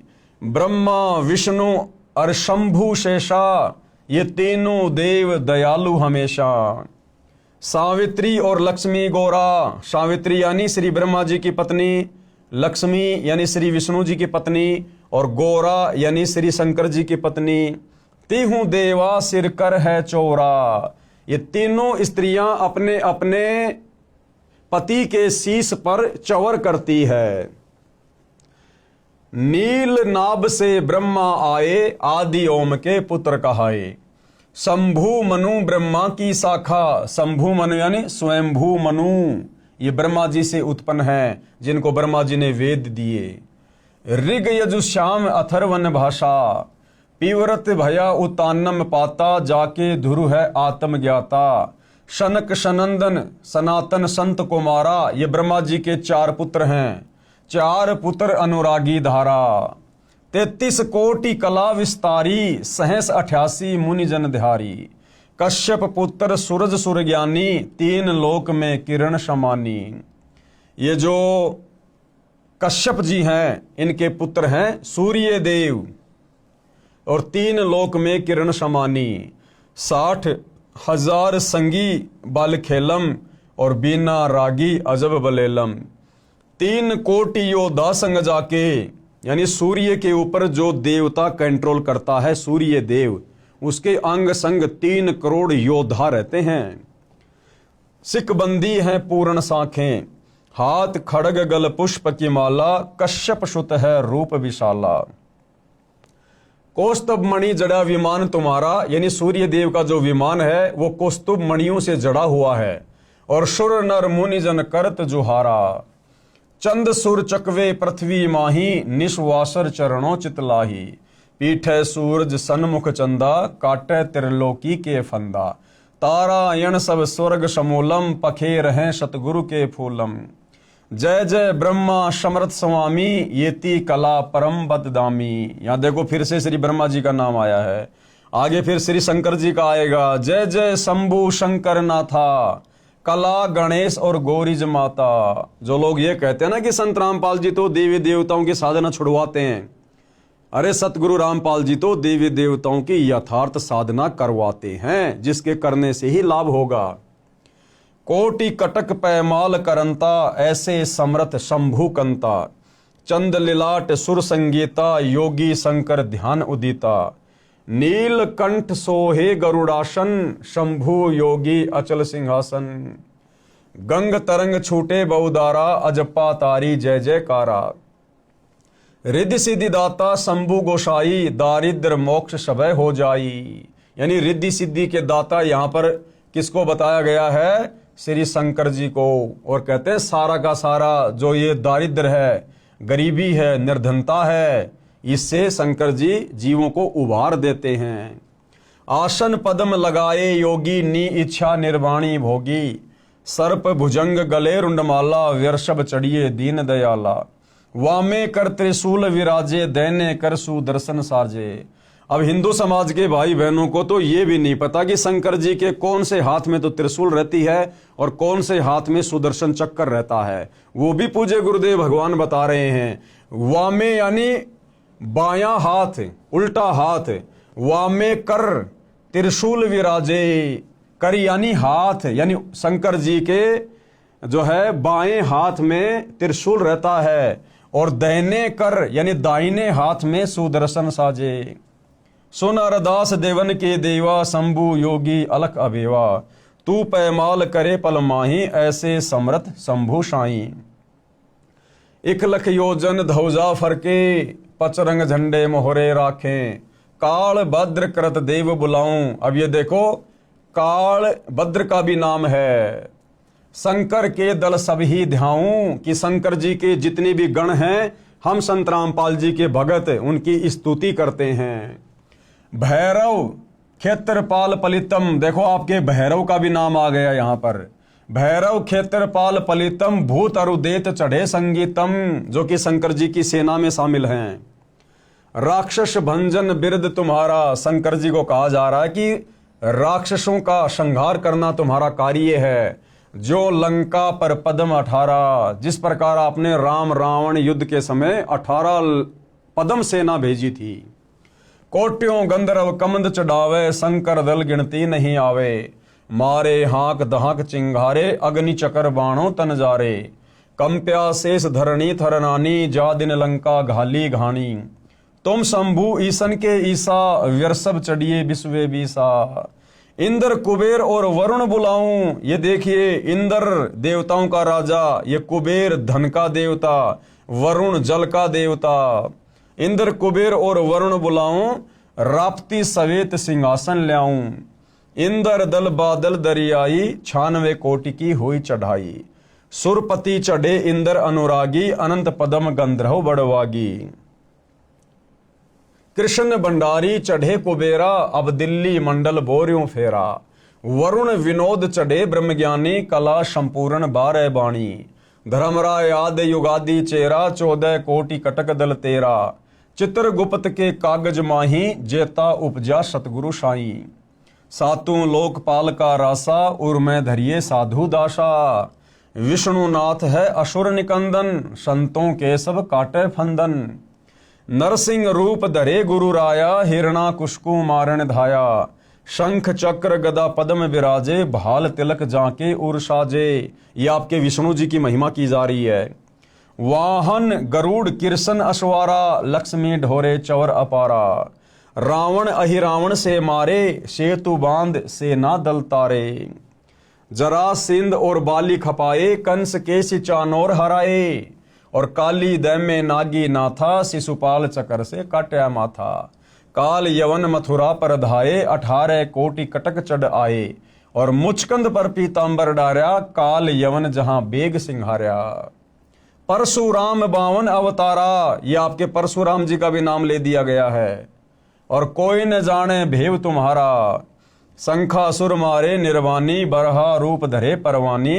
राम अवतार रावण की बेरा, ये त्रेता युग में जन्मे विष्णु अवतार रामचंद्र जी का भी जिक्र कर दिया। राम अवतार रावण की बेरा। और ये आपके हनुमान जी का नाम भी आ गया, हनुमत हाका सुनी सुमेरा। अब बताओ आप ये कैसे कह सकते हो कि सतगुरु रामपाल जी देवी देवताओं की साधना छुड़वाते हैं? बताइए। आपके तमाम मुख्य मुख्य देवी देवताओं की हम सतगुरु रामपाल जी के भगत रोजाना त्रिकाल संध्या के अंतर्गत जो दोपहर की आरती है, उसमें रोजाना हम इनकी स्तुति कर रहे हैं, हम इनकी साधना कर रहे हैं और पूजा अपने इष्ट की करते हैं, कबीर देव की, अपने गुरुदेव भगवान की। तो भाई और बहनों, अध्यात्म को अच्छे से समझने की आवश्यकता है। अब आगे क्या कह रहे हैं गुरुदेव भगवान? गीता ज्ञान दाता से अन्य पूर्ण परमात्मा का प्रमाण। यानी अभी तक हिंदू समाज में विशेषकर यही धारणा है कि गीता जी का ज्ञान श्री कृष्ण ने दिया। जबकि भाई और बहनों, आप इस पुस्तक को धीरे धीरे आगे पढ़ेंगे और साथ में सतगुरु रामपाल जी के सत्संग सुनते रहेंगे यूट्यूब पर, मोबाइल में, तो आप जियों को क्लियर हो जाएगा प्रमाणों के साथ में कि गीता जी का ज्ञान श्री कृष्ण जी ने नहीं, बल्कि श्री कृष्ण जी के अंदर प्रेत की तरह प्रवेश करके इस काल ब्रह्म ने सारा ज्ञान बोला। ये गीता जी की अध्याय और श्लोक दिखाकर आप जियों को क्लियर किया जाएगा। तो गीता का ज्ञान बोलने वाला कौन? ये काल ब्रह्म, जो कि ब्रह्मा विष्णु महेश का पिता है, दुर्गा का पति है। उसी ने मुसलमान धर्म की 4 पुस्तकों का ज्ञान दिया, उसी ने 4 वेद और गीता जी का ज्ञान दिया। उस काल ब्रह्म से अन्य है वो पूर्ण परमात्मा, जिसका जिक्र उसने गीता जी अध्याय 18 श्लोक नंबर 62 में किया है, जिसको परम अक्षर ब्रह्म भी कहते हैं, जिसको सत्य पुरुष कहा है, जिसका कबीर देव नाम है। जो कबीर देव वर्तमान में सतगुरु रामपाल जी के रूप में धरती पर प्रकट हैं। और आप और हम नादान प्राणियों को ये सत्य ज्ञान समझाने के लिए एक साधारण संत की भूमिका कर रहे हैं। भाई और बहनों, धैर्य से सुनेंगे तो पूरा अध्यात्म क्लियर होता चला जाएगा। तो गीता ज्ञान दाता यानी काल ब्रह्म से अन्य पूर्ण परमात्मा का प्रमाण। अब ये गीता जी में कहाँ लिखा हुआ है, किस अध्याय में है, किस श्लोक में है, आप धैर्य के साथ में देखते रहिए। और यदि आपने गीता जी को खरीद लिया है तो आप गीता जी से साथ साथ में अध्याय और श्लोक मिलान भी करते रहिए। हमारा इष्ट यानी पूज्य परम अक्षर ब्रह्म है। परम अक्षर ब्रह्म कौन? कबीर देव, सत्य पुरुष। हम पूजा इसकी करते हैं जो गीता का ज्ञान बताने वाले से अन्य है, भिन्न है। वह पूर्ण परमात्मा है, अविनाशी है। अविनाशी यानी जिसका कभी विनाश नहीं होता, और सबका धारण पोषण करने वाला है। तीनों लोकों में प्रवेश करके सबका धारण पोषण कौन करता है? ये परम अक्षर ब्रह्म, सत्य पुरुष कबीर देव। तथा सम्मान साधना प्रधान देवताओं का भी करते हैं। यानी हम सतगुरु रामपाल जी के भगत पूजा तो करते हैं परम अक्षर ब्रह्म की, कबीर देव की, लेकिन सम्मान और साधना ये जो प्रधान देवी देवता हैं जिनका वास हमारे शरीर में बने उन कमलों में है, हम उनका भी करते हैं। परम अक्षर ब्रह्म के विषय में कौन परम अक्षर ब्रह्म? कबीर देव, सत्य पुरुष, उत्तम परमात्मा। परम अक्षर ब्रह्म के विषय में गीता में इस प्रकार लिखा है। क्या लिखा है? गीता अध्याय 8 श्लोक 1 में अर्जुन ने गीता ज्ञान बोलने वाले से प्रश्न किया कि हे भगवान, आपने जिस तत्व ब्रह्म के विषय में गीता अध्याय 7 श्लोक 29 में कहा है, वह तत्व ब्रह्म क्या है? वो तत्व ब्रह्म क्या है? अर्जुन ने पूछा। तो गीता ज्ञान बताने वाले ने गीता अध्याय 8 श्लोक 3 में उत्तर दिया है। क्या उत्तर दिया है? कि वह परम अक्षर ब्रह्म है। वो कौन है? परम अक्षर ब्रह्म है।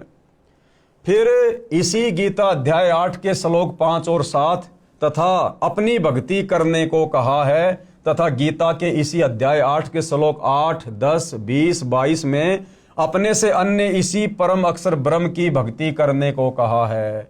यानी गीता का ज्ञान देने वाले इस ब्रह्म ने अपनी भक्ति के लिए भी कहा है, और अपने से अन्य भिन्न उस सर्वश्रेष्ठ परमात्मा परम अक्षर ब्रह्म की भक्ति करने के लिए भी गीता जी के 8वें अध्याय के श्लोक 8, 10, 20 व 22 में जिक्र किया है।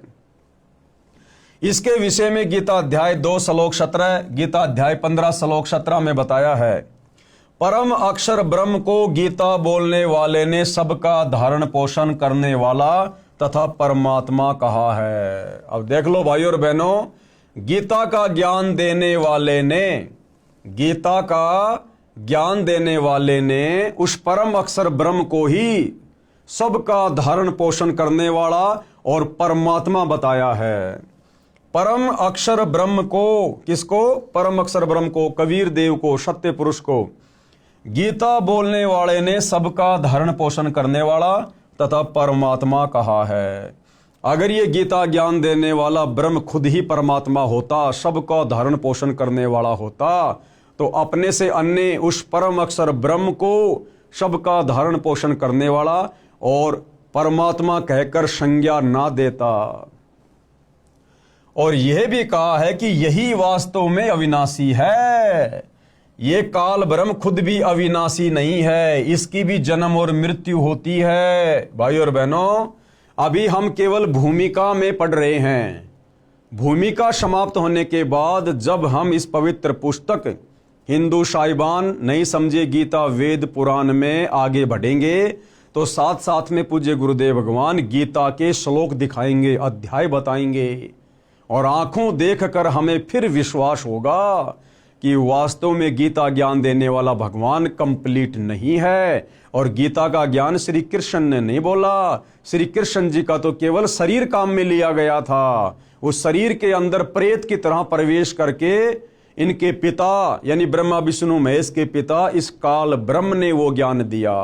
और ये जो काल ब्रह्म है, ये भी गीता जी में कहता है कि अर्जुन, मैं भी अविनाशी नहीं हूं, मेरा भी जन्म और मृत्यु होती है। तो आगे हम अपनी आंखों से देखेंगे कि गीता के किस अध्याय में और किन किन श्लोकों में ये जानकारी है। यह भी कहा है कि यही वास्तव में अविनाशी है, पुरुषोत्तम है। पुरुषोत्तम यानी पुरुष यानी भगवान, और पुरुषोत्तम यानी भगवानों में सर्वश्रेष्ठ भगवान कौन?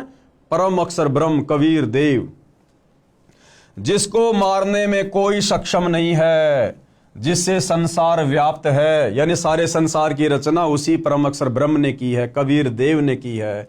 जो मेरे से अन्य है, यानी गीता ज्ञान देने वाला कह रहा है कि वो मेरे से भिन्न है, अलग है। अर्जुन, गीता अध्याय 18 श्लोक 62 में उसी की शरण में जाने को कहा है। गीता का ज्ञान देने वाला काल ब्रह्म स्वयं कह रहा है अध्याय 18 श्लोक 62 में कि अर्जुन, अगर तुझे उस सनातन परम धाम की प्राप्ति करनी है, जहां जाने के बाद साधक लौटकर इस गंदे लोक में, मेरे लोक में नहीं आता, जन्म मरण के चक्कर में नहीं रहता, गधा कुत्ता सुअर नहीं बनता, उसके लिए तू उस परम अक्षर ब्रह्म की शरण में चला जा। यानी अपने से अन्य दूसरे परमेश्वर की शरण में जाने को गीता का ज्ञान देने वाला ये ब्रह्म कह रहा है। गीता अध्याय 18 श्लोक 62 में उसी की शरण में जाने को कहा है। पेश है प्रमाण के लिए गीता अध्याय 7 श्लोक 29, गीता अध्याय 8 श्लोक 1, 3, 5, 10, 20 और 22 तथा गीता अध्याय 15 श्लोक 17, गीता अध्याय 2 श्लोक 17 की फोटो कॉपी। अब भाइयों और बहनों, सारे के सारे जो प्रमाण है वो आपकी आंखों के सामने रखे जा रहे हैं। एक एक प्रमाण को आप जी देखते चलिएगा, जिसके अनुवादक जय दयाल गोविंदका हैं तथा प्रकाशक व मुद्रक गीता प्रेस गोरखपुर है। यानी गीता प्रेस गोरखपुर से प्रकाशित हिंदू समाज की जितनी भी धार्मिक पुस्तकें हैं, निसंदेह पूरा हिंदू समाज उनको सत्य मानता है, ऑथेंटिक मानता है। गीता अध्याय 7 श्लोक 29 की फोटो कॉपी। क्या लिखा हुआ है? जरा मरण मोक्षाय माम आश्रित यतन्ति ये ते ब्रह्म तत्विदु कृतनाम अध्यात्म कर्म च अखिलम। और बिल्कुल संस्कृत के सामने हिंदी भी लिखी हुई है ताकि समझने में कोई दिक्कत ना रहे। तो ये जो काल ब्रह्म है जिसने गीता जी का ज्ञान दिया, तो ये काल ब्रह्म क्या कह रहा है? अपने से अन्य किसी और को परमात्मा बता रहा है। तो हिंदू समाज के भाई बहनों को गीता जी में प्रमाण देखकर ये विश्वास हो जाना चाहिए कि हम गीता का ज्ञान देने वाले को जो श्री कृष्ण जी मान रहे थे, वो श्री कृष्ण जी नहीं थे। श्री कृष्ण जी में प्रवेश करके काल ब्रह्म गीता का ज्ञान दे रहा है। और वो काल ब्रह्म भी कह रहा है कि भाई मैं कंप्लीट भगवान नहीं हूं, मैं सारी सृष्टि का मालिक नहीं हूं, मैं परमपिता परमेश्वर नहीं हूं, मेरे से अन्य है वो परमात्मा जिसको परम अक्षर ब्रह्म कहते हैं, जो सतलोक में रहता है, जो सबका धारण पोषण करता है और तत्वदर्शी संत के माध्यम से उसकी भक्ति करने वाले का सदा सदा के लिए जन्म मरण समाप्त हो जाता है। तो क्या कह रहा है गीता ज्ञान देने वाला भगवान? जो मेरे शरण होकर जरा और मरण से छूटने के लिए यत्न करते हैं, वे पुरुष उस ब्रह्म को, ब्रह्म यानी भगवान को, संपूर्ण अध्यात्म को तथा संपूर्ण कर्मों को जानते हैं। बिल्कुल क्लियर कर दिया है। अब आप जी ध्यान से पढ़िएगा आगे। गीता अध्याय 8 श्लोक 1 की फोटो कॉपी। किम तत् ब्रह्म किम अध्यात्म किम कर्म पुरुषोत्तम अधिभूतम च किम प्रोक्तम अधिदेवम किम उच्चते। इस प्रकार भगवान के वचनों को न समझकर अर्जुन बोले, क्या बोले? हे पुरुषोत्तम, क्योंकि अर्जुन को ज्ञान नहीं था, अर्जुन को तत्व ज्ञान नहीं था, इसलिए अर्जुन श्री कृष्ण जी को ही पुरुषोत्तम कह रहा है। तो अर्जुन ने क्या कहा कि हे पुरुषोत्तम, वह ब्रह्म क्या है, वो परमात्मा क्या है, वो भगवान क्या है, और अध्यात्म क्या है, और ये कर्म क्या है। अधिभूत नाम से क्या कहा गया है और अधिदेव किसको कहते हैं। यानी अर्जुन ने अपनी शंका जाहिर की, तो अब इसका जवाब गीता ज्ञान देने वाला भगवान ये काल ब्रह्म गीता अध्याय 8 श्लोक 3 में बता रहा है। अक्षरम ब्रह्म परमम स्वभावम अध्यात्मम उच्यते भूत भावो द्वैकर विसर्ग क्रम सच्चित्ते। क्या कहा जा रहा है? इस प्रकार अर्जुन के प्रश्न करने पर श्री भगवान बोले, यानी काल ब्रह्म ने जवाब दिया। और क्या कहा कि वो ब्रह्म क्या है, वो तत्व ब्रह्म क्या है? कहते हैं वो परम अक्षर ब्रह्म है, कि वो तो परम अक्षर ब्रह्म है जो सर्वश्रेष्ठ परमात्मा है, तीनों लोकों में प्रवेश करके सबका धारण पोषण करने वाला है, वो परम अक्षर ब्रह्म है। अपना स्वरूप अर्थात जीवात्मा अध्यात्म नाम से कहा जाता है तथा भूतों के भाव को उत्पन्न करने वाला जो त्याग है वह कर्म नाम से कहा गया है। अब भाइयों और बहनों, इन सभी श्लोकों का अच्छे से स्पष्टीकरण सतगुरु रामपाल जी करके हमें समझाएंगे। गीता अध्याय 8 श्लोक 5 की फोटोकॉपी, ये श्लोक आप भाई बहनों की आंखों के सामने है, आप अपने सामने रखी गीता से मिला सकते हैं। ये इसका हिंदी अनुवाद है। जो पुरुष यानी जो भगवान, पुरुष यानी भगवान, कौन कह रहा है? गीता ज्ञान देने वाला ब्रह्म कह रहा है कि जो पुरुष यानी भगवान अंत काल में भी मुझको ही सुमरण करता हुआ शरीर को त्याग कर जाता है, वह मेरे साक्षात स्वरूप को प्राप्त होता है, इसमें कुछ भी संशय नहीं है। यानी ये गीता ज्ञान देने वाला ब्रह्म कह रहा है कि जो व्यक्ति, जो साधक, जो भगत शरीर छोड़ते समय अंत समय तक मुझे ध्यान में रखता है, मेरे ओम नाम की जाप करता है, मेरी साधना करता है, वो अंत काल में मुझे ही प्राप्त होता है। लेकिन इसकी प्राप्ति मात्र से हमारा कंप्लीट मोक्ष नहीं है। उसके लिए इसने अपने से अन्य दूसरे भगवान की शरण में जाने को कहा है, परम अक्षर ब्रह्म की शरण में जाने को। गीता अध्याय 8 श्लोक 6 की फोटोकॉपी, ये संस्कृत में श्लोक लिखा हुआ है, आप जी पढ़ सकते हैं। यहां पर हिंदी अनुवाद है। कौन्ते, कौन्ते यानी हे कुंती पुत्र अर्जुन, यह मनुष्य अंतकाल में जिस जिस भी भाव को सुमरण करता हुआ शरीर का त्याग करता है, उसको ही प्राप्त होता है, क्योंकि वह सदा उसी भाव में रहा है। क्या भाव है इसका? कि ये मनुष्य स्त्री हो या पुरुष हो, अंत काल में जिसको भी सुमरण करता हुआ शरीर छोड़ता है, उसी के धाम में चला जाता है, उसी के लोक में चला जाता है। सीधी भाषा में गुरुदेव ने बताया कि जहां आशा तहां बासा होई, मन कर्म वचन सुमरियो सोई। अंत काल में ये प्राणी जिस भी भाव में भावित रहता है, यानी जिसका भी सुमरण करता है, जिसमें भी इसकी सुरती टिकी रहती है, जैसे कोई अपने इष्ट विष्णु जी का ध्यान करता है, विष्णु जी का सुमरण करता है, तो शरीर छोड़ने के बाद वो साधक सीधा विष्णु जी के लोक में जाता है। और यदि शरीर छोड़ते समय कोई व्यक्ति अपने बेटा बेटी, खेत खलिहान, कार कोठी, अगर उनके बारे में सुमरण करता है, उनका चिंतन करता है, उनके विषय में सोचता रहता है कि मेरे मरने के बाद मेरे परिवार का क्या होगा, इस फसल को कौन संभालेगा, खेती बाड़ी का ध्यान कौन रखेगा, मेरे बच्चे अभी बहुत छोटे हैं, तो मरते समय उस नादान प्राणी की सोच, सुरती, सुमरण, चिंतन उस परिवार में रहा, तो शरीर छोड़ने के बाद वो उसी परिवार में वापस गधा कुत्ता बनकर, गाय बैल भैंस बनकर जन्म लेता है। तो इस अध्याय का ये सारांश है कि हे कुंती पुत्र अर्जुन, यह मनुष्य अंतकाल में, अंतकाल यानी शरीर छोड़ते समय जिस जिस भी भाव को सुमरण करता हुआ शरीर का त्याग करता है, उसको ही प्राप्त होता है, क्योंकि वह सदा उसी भाव से भावित रहा है। गीता अध्याय 8 श्लोक नंबर 7 की फोटोकॉपी, ये श्लोक आप जी की आंखों के सामने है, यहां पर हिंदी लिखी हुई है। इसलिए हे अर्जुन, तू सब समय में निरंतर मेरा सुमरण कर और युद्ध भी कर। अब भाइयों और बहनों, ये काल ब्रह्म नहीं चाहता कि कोई भी प्राणी मेरे इस 21 ब्रह्मांड से निकलकर मुक्ति को प्राप्त हो जाए, उस परम अक्षर ब्रह्म के सनातन परम धाम सतलोक में चला जाए। ये काल ब्रह्म ऐसा क्यों नहीं चाहता है? इसीलिए तो यहां पर अर्जुन को सत्यता नहीं बता रहा, अर्जुन को हकीकत नहीं बता रहा।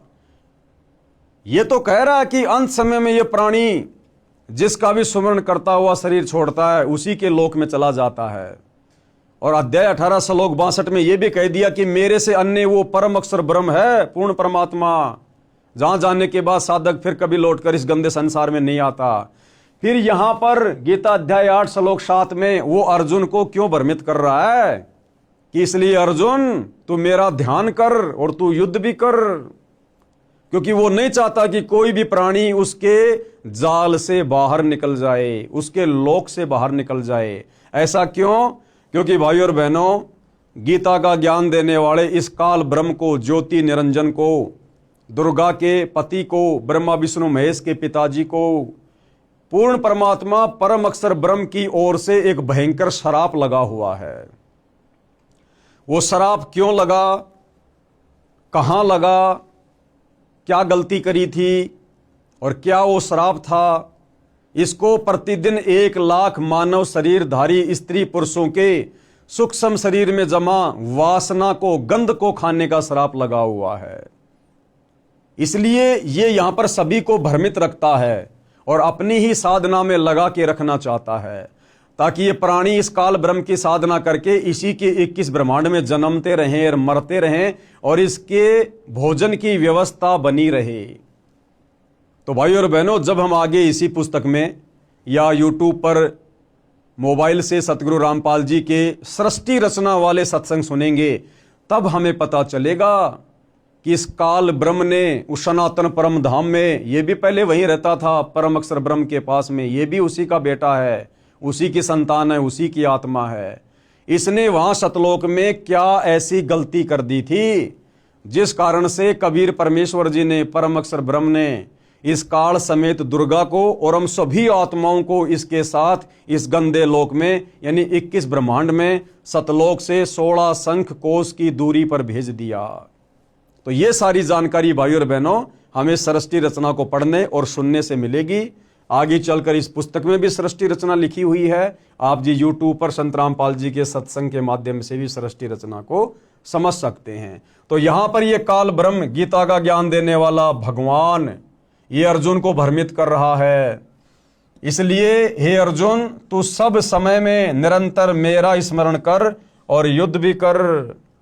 इस प्रकार मुझ में अर्पण किए हुए मन बुद्धि युक्त होकर तू निसंदेह मुझको ही प्राप्त होगा। और ये कहां रहता है?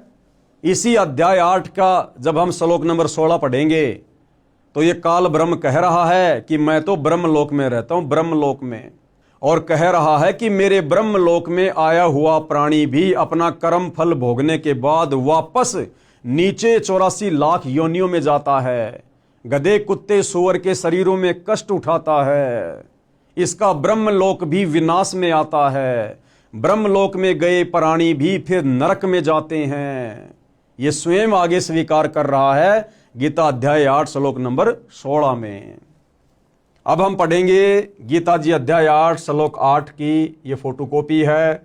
ये है गीता अध्याय 8 श्लोक 8 की फोटोकॉपी। भाई और बहनों, यहां पर पीडीएफ में थोड़ा साफ दिखाई नहीं दे रहा होगा, मैं आपको मोबाइल से सुना देता हूं। इसमें काल ब्रह्म के द्वारा गीता का ज्ञान देते समय अर्जुन को कहा गया है कि जो व्यक्ति अभ्यास के द्वारा अपने मन को एकाग्र करके लगातार परम पुरुष ईश्वर का ध्यान करता है, वह निश्चय ही मुझे ईश्वर को प्राप्त कर लेता है। यहां भाई और बहनों, ये थोड़ी सी अटकलबाजी कर गया। यहां पर यह काल जीव को भ्रमित करने की दृष्टि से अटकलबाजी कर रहा है और क्या कह रहा है कि जो व्यक्ति अभ्यास के द्वारा अपने मन को एकाग्र करके यानी सत भक्ति करके अपने मन को एकाग्र करके लगातार परम पुरुष का ध्यान करता है। परम पुरुष कौन? परम अक्षर ब्रह्म, सनातन परम धाम का मालिक कबीर देव। जो व्यक्ति अपने मन को एकाग्र करके लगातार परम पुरुष का ध्यान करता है वह निश्चय ही मुझे प्राप्त कर लेता है। अरे भैया, परम अक्षर ब्रह्म का ध्यान करने वाला तुझे कैसे प्राप्त होगा? क्योंकि इसने पहले स्पष्ट कर दिया कि शरीर छोड़ते समय अंत काल में जो व्यक्ति जिसका भी स्मरण करता है उसी के लोक में जाएगा। तो यहां पर यह खुद कह रहा है कि जो व्यक्ति अभ्यास के द्वारा अपने मन को एकाग्र करके लगातार परम पुरुष का ध्यान करता है, तो भाई जो परम पुरुष का ध्यान करेगा वो तो परम पुरुष के लोक में जाएगा, सतलोक में। लेकिन आगे फिर ये अटकलबाजी कर रहा है जीव को भ्रमित करने के लिए, वह निश्चय ही मुझे प्राप्त कर लेगा। तो अब हम आगे बढ़ते हैं भाई और बहनों। गीता अध्याय 8 श्लोक 9 की फोटोकॉपी यह श्लोक आप जी के सामने है। जो पुरुष सर्वज्ञ, अनादि, सबके नियंता, सूक्ष्म से भी अति सूक्ष्म, सबके धारण पोषण करने वाले, अचिंत्य स्वरूप, सूर्य के सदृश नित्य चेतन प्रकाश रूप और अविद्या से अति परे शुद्ध सच्चिदानंद घन ब्रह्म परमेश्वर का सुमरण करता है। अब देखो भाइयों और बहनों, ये गीता अध्याय 8 श्लोक 9 है। बहुत सारे भाई बहन उस समय सवाल करते हैं जब सतगुरु रामपाल जी वेदों में कबीर नाम लिखा हुआ बताते हैं कि देखो जी वेदों में उस परमेश्वर का नाम भी लिखा हुआ है, कबीर देव, कबीर अग्नि। तो बहुत सारे भाई बहन ऑब्जेक्शन करते हैं कि जी गीता जी में दिखाओ कबीर जी का गीता में कहां नाम लिखा हुआ है, क्योंकि वेदों में परमात्मा का नाम लिखा हुआ है कवि, और कवि के आगे 2 अपसर्ग लगे हुए हैं। तो गुरुदेव ने फिर क्लियर कर दिया कि ये कबीर देव है। तो बहुत सारे भाई बहन फिर सवाल करते हैं जी गीता में दिखाओ कबीर जी का कहीं नाम है। तो यदि गीता जी चारों वेदों का सार है तो गीता जी में भी तो कबीर जी का नाम होना चाहिए। तो भाई और बहनों, गीता जी अध्याय 8 श्लोक नंबर 9, इसमें साफ साफ लिखा हुआ है जो पुरुष सर्वज्ञ। अब इन्होंने ये लिखा हुआ है कवीम। अब इन गीता के अनुवादकों ने, क्योंकि इनको तत्व ज्ञान तो था नहीं, और इन्होंने कवियम की जगह सर्वज्ञ कर दिया, जबकि कोई भी कवि कभी भी सर्वज्ञ हो ही नहीं सकता। किसी भी कवि को संपूर्ण सृष्टि का ज्ञान हो ही नहीं सकता। तो असल में जो कवि की भूमिका निभाई थी वो भी कबीर जी ने निभाई थी। तो यहां पर सर्वज्ञ कर दिया, तो सर्वज्ञ तो केवल भाई कबीर परमात्मा ही है, सृष्टि में दूसरा कोई नहीं है। तो गीता अध्याय 8 श्लोक 9 में साफ साफ उस परमेश्वर का नाम लिखा हुआ है। ये कविम पुराणम अनुशासितारम अणो अणियांसम साफ साफ लिखा हुआ है। जो पुरुष यानी जो परमात्मा, जो भगवान सर्वज्ञ है। अब सर्वज्ञ तो सारी सृष्टि में एक ही है, कबीर देव।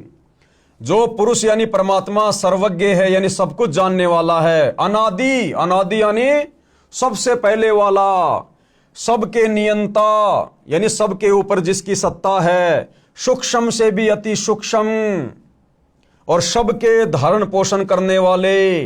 तो भाई सबका धारण पोषण करने वाला तो एक ही परमात्मा है, परम अक्षर ब्रह्म कबीर देव। अचिंत्य स्वरूपम, सूर्य के सदृश नित्य चेतन प्रकाश रूप और अविद्या से अति परे, अविद्या यानी अज्ञान से दूर, सच्चिदानंद घन ब्रह्म परमेश्वर का सुमरण करता है। यानी अंत समय में शरीर छोड़ते समय जो व्यक्ति परम अक्षर ब्रह्म सच्चिदानंद घन ब्रह्म यानी कबीर देव का सुमरण करता है, सच्चे सतगुरु से, तत्वदर्शी संत से उपदेश लेकर। फिर गीता अध्याय 8 श्लोक 10 की फोटोकॉपी ये श्लोक आप जियों के सामने है। इसमें क्या लिखा गया है? वह भक्ति युक्त पुरुष अंत काल में भी योग बल से, योग बल यानी भक्ति की शक्ति से, यानी जो सत भक्ति आप और हमें पूज्य गुरुदेव भगवान ने दी है, योग यानी भक्ति, बल यानी भक्ति की शक्ति से, वह भक्ति युक्त पुरुष यानी साधक भगत अंत काल में यानी शरीर छोड़ते समय योग बल से यानी भक्ति की शक्ति से भ्रकुटी के मध्य में प्राणों को अच्छी प्रकार निश्चल मन से सुमरण करता हुआ उस दिव्य रूप परम पुरुष परमात्मा को ही प्राप्त होता है। तो गीता ज्ञान देने वाले काल ब्रह्म ने बिल्कुल क्लियर कर दिया है कि भक्ति की शक्ति से अंत समय में ये प्राणी जिसका भी ध्यान करेगा, जैसे परम अक्षर ब्रह्म का ध्यान करेगा, सच्चे गुरु से नाम लेकर, तत्वदर्शी संत से उपदेश लेकर, तो अंत काल में शरीर छोड़ते समय ये प्राणी उसी को प्राप्त होगा। किसको? परम पुरुष परमात्मा को ही प्राप्त होता है। तो यहां इस काल ब्रह्म ने बिल्कुल क्लियर करना पड़ा। जिस सच्चाई को बार बार ये छुपा रहा था, अपने को ही परम पुरुष साबित करने में लगा हुआ था अर्जुन के सामने, तो परमेश्वर ने इसकी बुद्धि फेरी काल ब्रह्म की, और हकीकत इसी के मुंह से गीता जी के बहुत सारे अध्याय और श्लोकों में निकलवा दी। अब आगे भाइयों और बहनों, गीता अध्याय 8 श्लोक 20 की फोटोकॉपी, ये इसका श्लोक है, आप जी देख सकते हैं, पढ़ सकते हैं। ये सामने संस्कृत लिखी हुई है, सामने उसका हिंदी में अनुवाद है। परंतु उस अव्यक्त से भी अति परे दूसरा अर्थात विलक्षण जो सनातन अव्यक्त है, भाव है, वह परम दिव्य पुरुष सब भूतों के नष्ट होने पर भी नष्ट नहीं होता। अब यहां पर भाइयों और बहनों अक्षर पुरुष का भी हल्का सा जिक्र आ गया। परंतु उस अव्यक्त से भी अति परे, अव्यक्त कौन? ये अक्षर पुरुष, सात संग ब्रह्मांड का स्वामी, गीता ज्ञान देने वाले भगवान से अन्य एक अव्यक्त और बताया गया है, अक्षर पुरुष। कहते हैं उससे भी परे। अब अक्षर पुरुष से ऊपर फिर कौन? सतलोक में कबीर परमात्मा, परम अक्षर ब्रह्म। परंतु उस अव्यक्त से भी अति परे दूसरा अर्थात विलक्षण जो सनातन अव्यक्त भाव है, वह परम दिव्य पुरुष सब भूतों के नष्ट होने पर भी नष्ट नहीं होता। यानी वो कबीर परमात्मा, परम अक्षर ब्रह्म, सतलोक का राजा, सभी प्राणियों के नष्ट होने पर भी वो नष्ट नहीं होता। यानी वो अकाल मूर्त है, वो अविनाशी है। आगे गीता अध्याय 8 श्लोक 21 की फोटोकॉपी। अब यहां पर भाई और बहनों गुरुदेव ने क्लियर क्या करना चाहा है कि ये खुद गीता का ज्ञान देने वाला काल ब्रह्म अपने से अन्य किसी और परम अक्षर ब्रह्म की ओर संकेत कर रहा है कि वो सबके नष्ट होने पर भी नष्ट नहीं होता। यानी ये गीता ज्ञानदाता भी नष्ट होता है, इसके भी जन्म और मृत्यु है, उस अक्षर पुरुष की भी जन्म और मृत्यु है। लेकिन अक्षर पुरुष यानी उस दूसरे नंबर के अव्यक्त से भी ऊपर जो परम अक्षर पुरुष है, कबीर देव है, जो सतलोक में रहता है, सत्य पुरुष है, वो सब भूतों के यानी सब प्राणियों के नष्ट होने पर भी नष्ट नहीं होता। तो गीता ज्ञानदाता काल ब्रह्म कह रहा है कि भैया मेरी भी जन्म और मृत्यु होती है, मैं भी अविनाशी नहीं हूं। वो अविनाशी तो परम अक्षर ब्रह्म है जो सब भूतों यानी प्राणियों के नष्ट होने पर भी नष्ट नहीं होता है। तो हिंदू समाज के भाई और बहनों को थोड़ा विचार करना चाहिए। जिस गीता ज्ञान देने वाले भगवान को हमने उत्तम भगवान मान लिया था, हमारे धर्म गुरुओं की नादानी के कारण, शास्त्रों का ज्ञान ना होने के कारण, वो गीता का ज्ञान देने वाला भगवान काल ब्रह्म वो तो कह रहा है कि मेरे से अन्य है वो परम अक्षर ब्रह्म जो कभी भी नष्ट नहीं होता, वो अविनाशी है और उसी की भक्ति से पूर्ण मोक्ष होगा। आगे गीता अध्याय 8 श्लोक 21 की फोटोकॉपी, श्लोक संस्कृत में आप जियों के सामने है।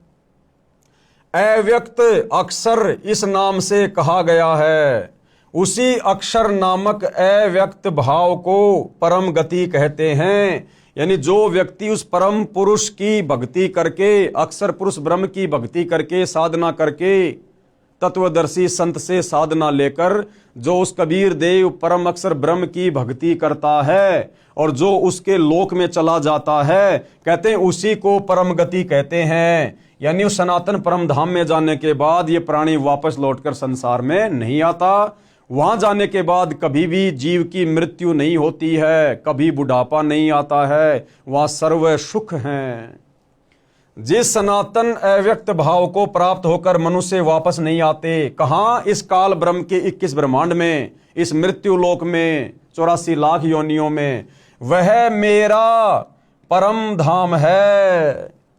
गीता का ज्ञान देने वाला काल ब्रह्म, ब्रह्मा विष्णु महेश का पिता, दुर्गा का पति, गीता का ज्ञान देते समय अब क्या कह रहा है कि मेरा भी वही परम धाम है, यानी अर्जुन मैं भी उसी परम धाम से आया हुआ हूं, मैं भी उसी सतलोक से यहां नीचे आया हुआ हूं।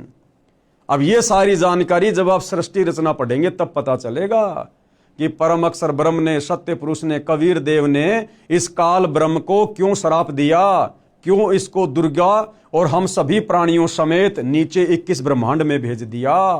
और यहां गीता अध्याय 8 श्लोक 21 में ये गीता ज्ञान देने वाला भगवान खुद स्वीकार कर रहा है कि वह मेरा परम धाम है, कि अर्जुन मैं भी वहीं का निवासी था, मैं भी पहले वही रहा करता था, उसी परम अक्षर ब्रह्म के धाम में, सतलोक में। तो क्लियर कर दिया है भाइयों और बहनों कि गीता ज्ञानदाता सर्वश्रेष्ठ परमात्मा नहीं है, इससे ऊपर सर्वश्रेष्ठ परमात्मा परम अक्षर ब्रह्म है, सत्य पुरुष है, कबीर देव है, जिसकी साधना तत्वदर्शी संत से लेकर करने से ही हमारी आत्मा का कल्याण होगा। आगे गीता अध्याय 8 श्लोक 22 की फोटोकॉपी, ये संस्कृत में श्लोक लिखा हुआ है, इधर संस्कृत है, सामने बिल्कुल हिंदी है। हे पार्थ यानी हे अर्जुन, जिस परमात्मा के अंतर्गत सर्वभूत हैं, सर्वभूत यानी सभी प्राणी। अब बताओ, ये गीता का ज्ञान देने वाला ब्रह्म अपने से अन्य किसी और परमात्मा का जिक्र कर रहा है यहां पर, तो फिर गीता का ज्ञान देने वाला ब्रह्म सर्वश्रेष्ठ परमात्मा कहां हुआ? ये तो कह रहा कि हे पार्थ, हे अर्जुन, जिस परमात्मा के अंतर्गत यानी जिस परम अक्षर ब्रह्म के अंडर में सर्वभूत हैं यानी सभी प्राणी हैं, और जिस सच्चिदानंद घन ब्रह्म परमात्मा से यह समस्त जगत परिपूर्ण है, और जिसने इस समस्त सृष्टि की रचना की है, वह सनातन अव्यक्त परम पुरुष तो अनन्य भक्ति से ही प्राप्त होने योग्य है।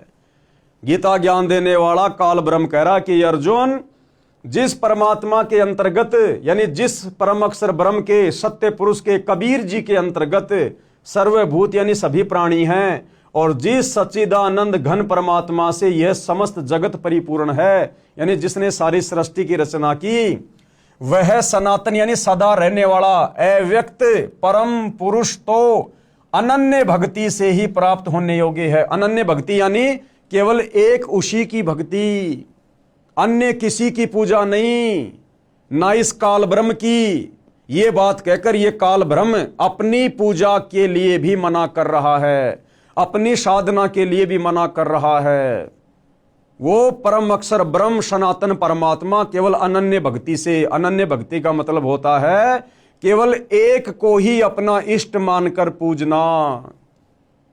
इसलिए भाइयों और बहनों, गीता जी स्वयं देवी देवताओं की पूजा को मना कर रही है, ब्रह्मा विष्णु महेश की पूजा को मना कर रही है, और गीता ज्ञान देने वाला इस 21 ब्रह्मांड का स्वामी ये काल निरंजन अपनी खुद की भक्ति करने को भी मना कर रहा है कि भैया पूजा तो केवल उस परम अक्षर ब्रह्म की करो, तभी तुम्हें सनातन परम धाम मिलेगा। आगे बढ़ते हैं भाइयों और बहनों, गीता अध्याय 15 श्लोक 17 की फोटोकॉपी। अब यहां पर बिल्कुल क्लियर कर दिया गया है, उत्तम पुरुष तु अन्य परमात्मा इति उदाहरतः ये लोक तरम अवश्य विभर्ति अवय ईश्वर। उत्तम पुरुष तु अन्य यानी उत्तम, उत्तम यानी सर्वश्रेष्ठ, उत्तम यानी सर्वश्रेष्ठ, और ये पुरुष, पुरुष यानी परमात्मा, गीता का ज्ञान देने वाला भगवान, ये काल ब्रह्म, ब्रह्मा विष्णु महेश का पिता, दुर्गा का पति, स्पष्ट कर रहा है कि अर्जुन सर्वश्रेष्ठ परमात्मा तो कोई और ही है। यानी ये स्वयं गीता का ज्ञान देने वाला काल ब्रह्म सर्वश्रेष्ठ परमात्मा नहीं है। और क्या कह रहा है? उत्तम पुरुष तो अन्य ही है, उत्तम यानी सर्वश्रेष्ठ, और ये पुरुष यानी भगवान। कहता है वो तो अन्य ही है अर्जुन, मेरे से अन्य है, जो तीनों लोकों में प्रवेश करके सबका धारण पोषण करता है। तीनों लोक ये ब्रह्मा विष्णु महेश के लोक नहीं, तीनों लोक ये पाताल स्वर्ग और पृथ्वी नहीं, पूरा 21 ब्रह्मांड इस काल का एक लोक है। दूसरा लोक कहा जाता है अक्षर पुरुष के 7 संग ब्रह्मांडों को, और तीसरा लोक कहा जाता है ऊपर के चारों अविनाशी लोकों को। यानी 21 ब्रह्मांड एक लोक हो गया, अक्षर पुरुष के ब्रह्मांड ये दूसरा लोक हो गया, और ऊपर के चारों अविनाशी लोक, शतलोक, अगमलोक, अलखलोक, अनामी लोक, इन चारों को मिलाकर एक लोक की संज्ञा दी गई है कि जो परमात्मा, जो उत्तम पुरुष तीनों लोकों में प्रवेश करके सबका धारण पोषण करता है। उत्तम पुरुष तो अन्य ही है जो तीनों लोकों में प्रवेश करके इन तीनों लोकों के अंतर्गत सारी सृष्टि आ जाती है, जो तीनों लोकों में प्रवेश करके सबका धारण पोषण करता है। अविनाशी परमेश्वर और परमात्मा इस प्रकार कहा गया है। ये गीता ज्ञान देने वाला कह रहा कि अर्जुन, इसलिए मैं उसको परमेश्वर कहता हूं, अविनाशी कहता हूं। क्यों? क्योंकि वो तीनों लोकों में प्रवेश करके यानी सारी सृष्टि का धारण पोषण करता है, इसलिए वो मेरे से अन्य उत्तम परमात्मा है, उत्तम परमेश्वर है। और उसी की भक्ति करने से जीव आत्मा का सदा सदा के लिए जन्म और मरण से छुटकारा होता है, अन्य कोई चारा नहीं है।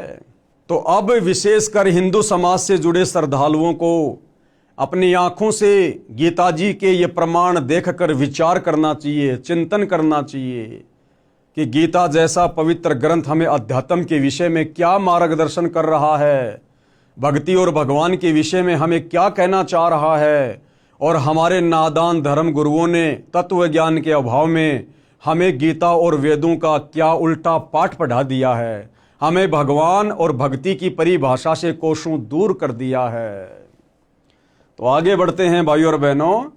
गीता अध्याय 2 श्लोक 17 की फोटोकॉपी, यानी फिर से गीता का ज्ञान देने वाला ये काल ब्रह्म, ब्रह्मा विष्णु महेश का पिता, दुर्गा का पति, अपने से अन्य उस परम अक्षर ब्रह्म की जानकारी दे रहा है, अपने से अन्य उस सर्वश्रेष्ठ परमात्मा के विषय में बता रहा है। और क्या कह रहा है? गीता अध्याय 2 श्लोक नंबर 17 आप जी की आंखों के सामने है। नाश रहित तो तू उसको जान जिससे यह संपूर्ण जगत व्याप्त है। यह आपकी आंखों के सामने संस्कृत है। अविनाशी, अविनाशी यानी नाश रहित, जिसका कभी विनाश नहीं होता। अविनाशी तू तत्विधि येन इदम सर्वम, यानी हे अर्जुन, नाश रहित यानी कभी जिसका नाश ना हो, नाश रहित तो तू उसको जान जिससे यह संपूर्ण जगत व्याप्त है। यानी हे अर्जुन, तू अविनाशी यानी नाश रहित भगवान यानी परमात्मा उसको जान जिसने सारे संसार की रचना की है। अगर सारे संसार की रचना करने वाला भगवान ये गीता का ज्ञान देने वाला ब्रह्म होता तो अर्जुन को अपने से अन्य किसी और की तरफ संकेत ना करता।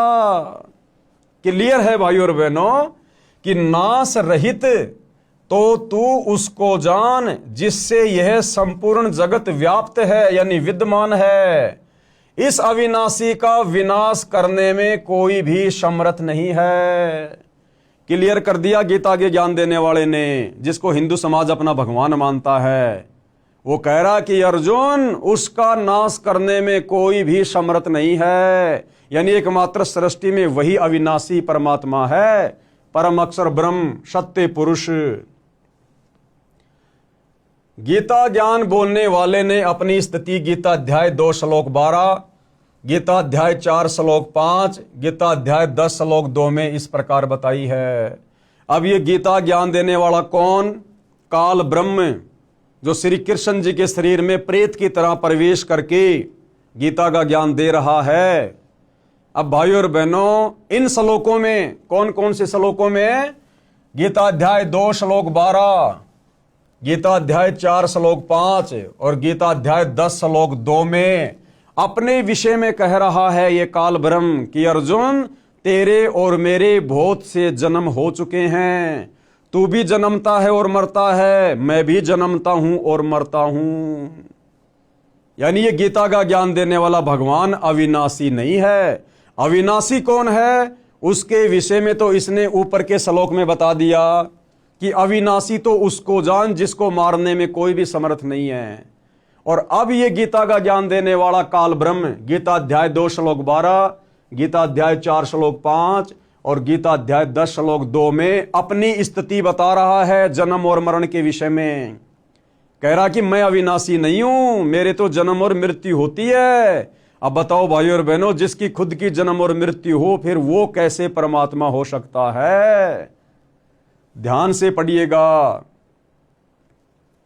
पेश है गीता अध्याय 2 श्लोक 12, गीता अध्याय 4 श्लोक 5 और गीता अध्याय 10 श्लोक 2 की फोटोकॉपी।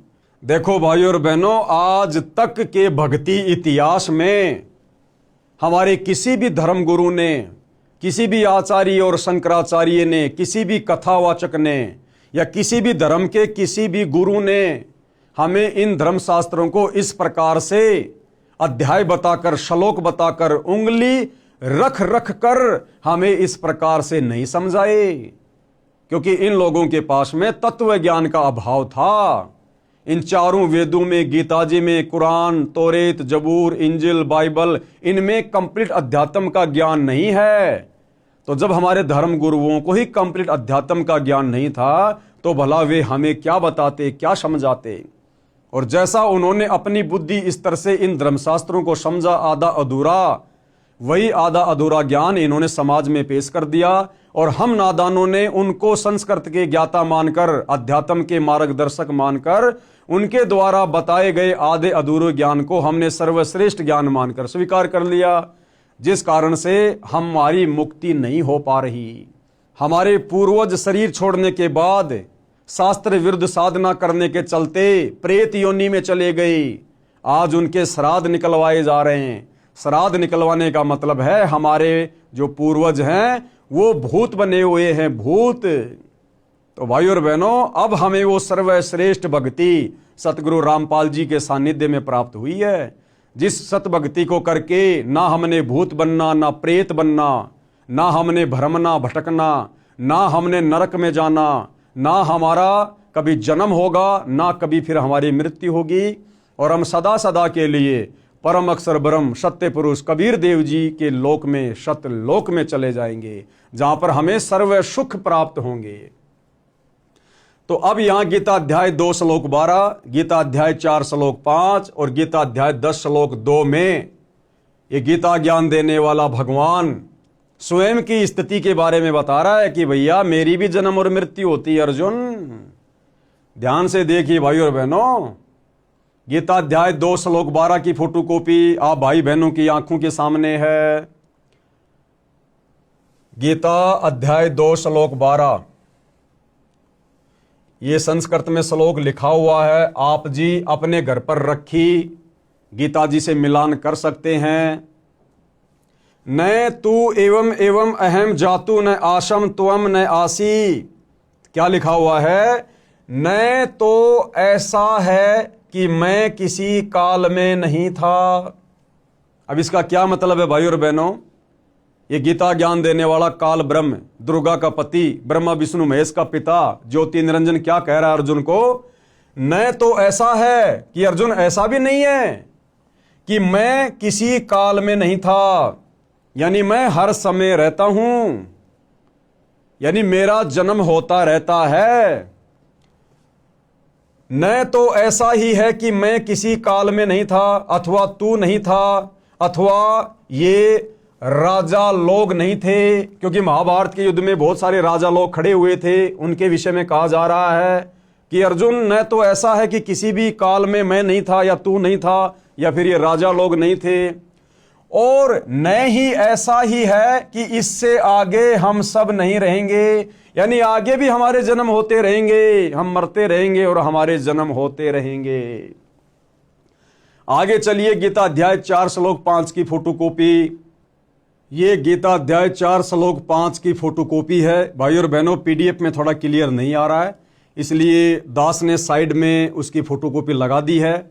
आप जी गीता अध्याय 4 श्लोक 5 को देख सकते हैं। इसमें गीता ज्ञान देने वाले काल ब्रह्म ने बिल्कुल क्लियर कर दिया अपने जन्म के विषय में। और क्या कह रहा है?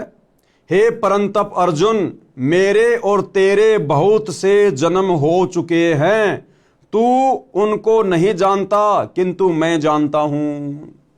क्लियर कर दिया है गीता ज्ञान देने वाले ने कि मेरा जन्म और मृत्यु होती है, कि हे परंतप अर्जुन, तेरे और मेरे बहुत से जन्म हो चुके हैं, किंतु उन सबको तू नहीं जानता, मैं जानता हूं।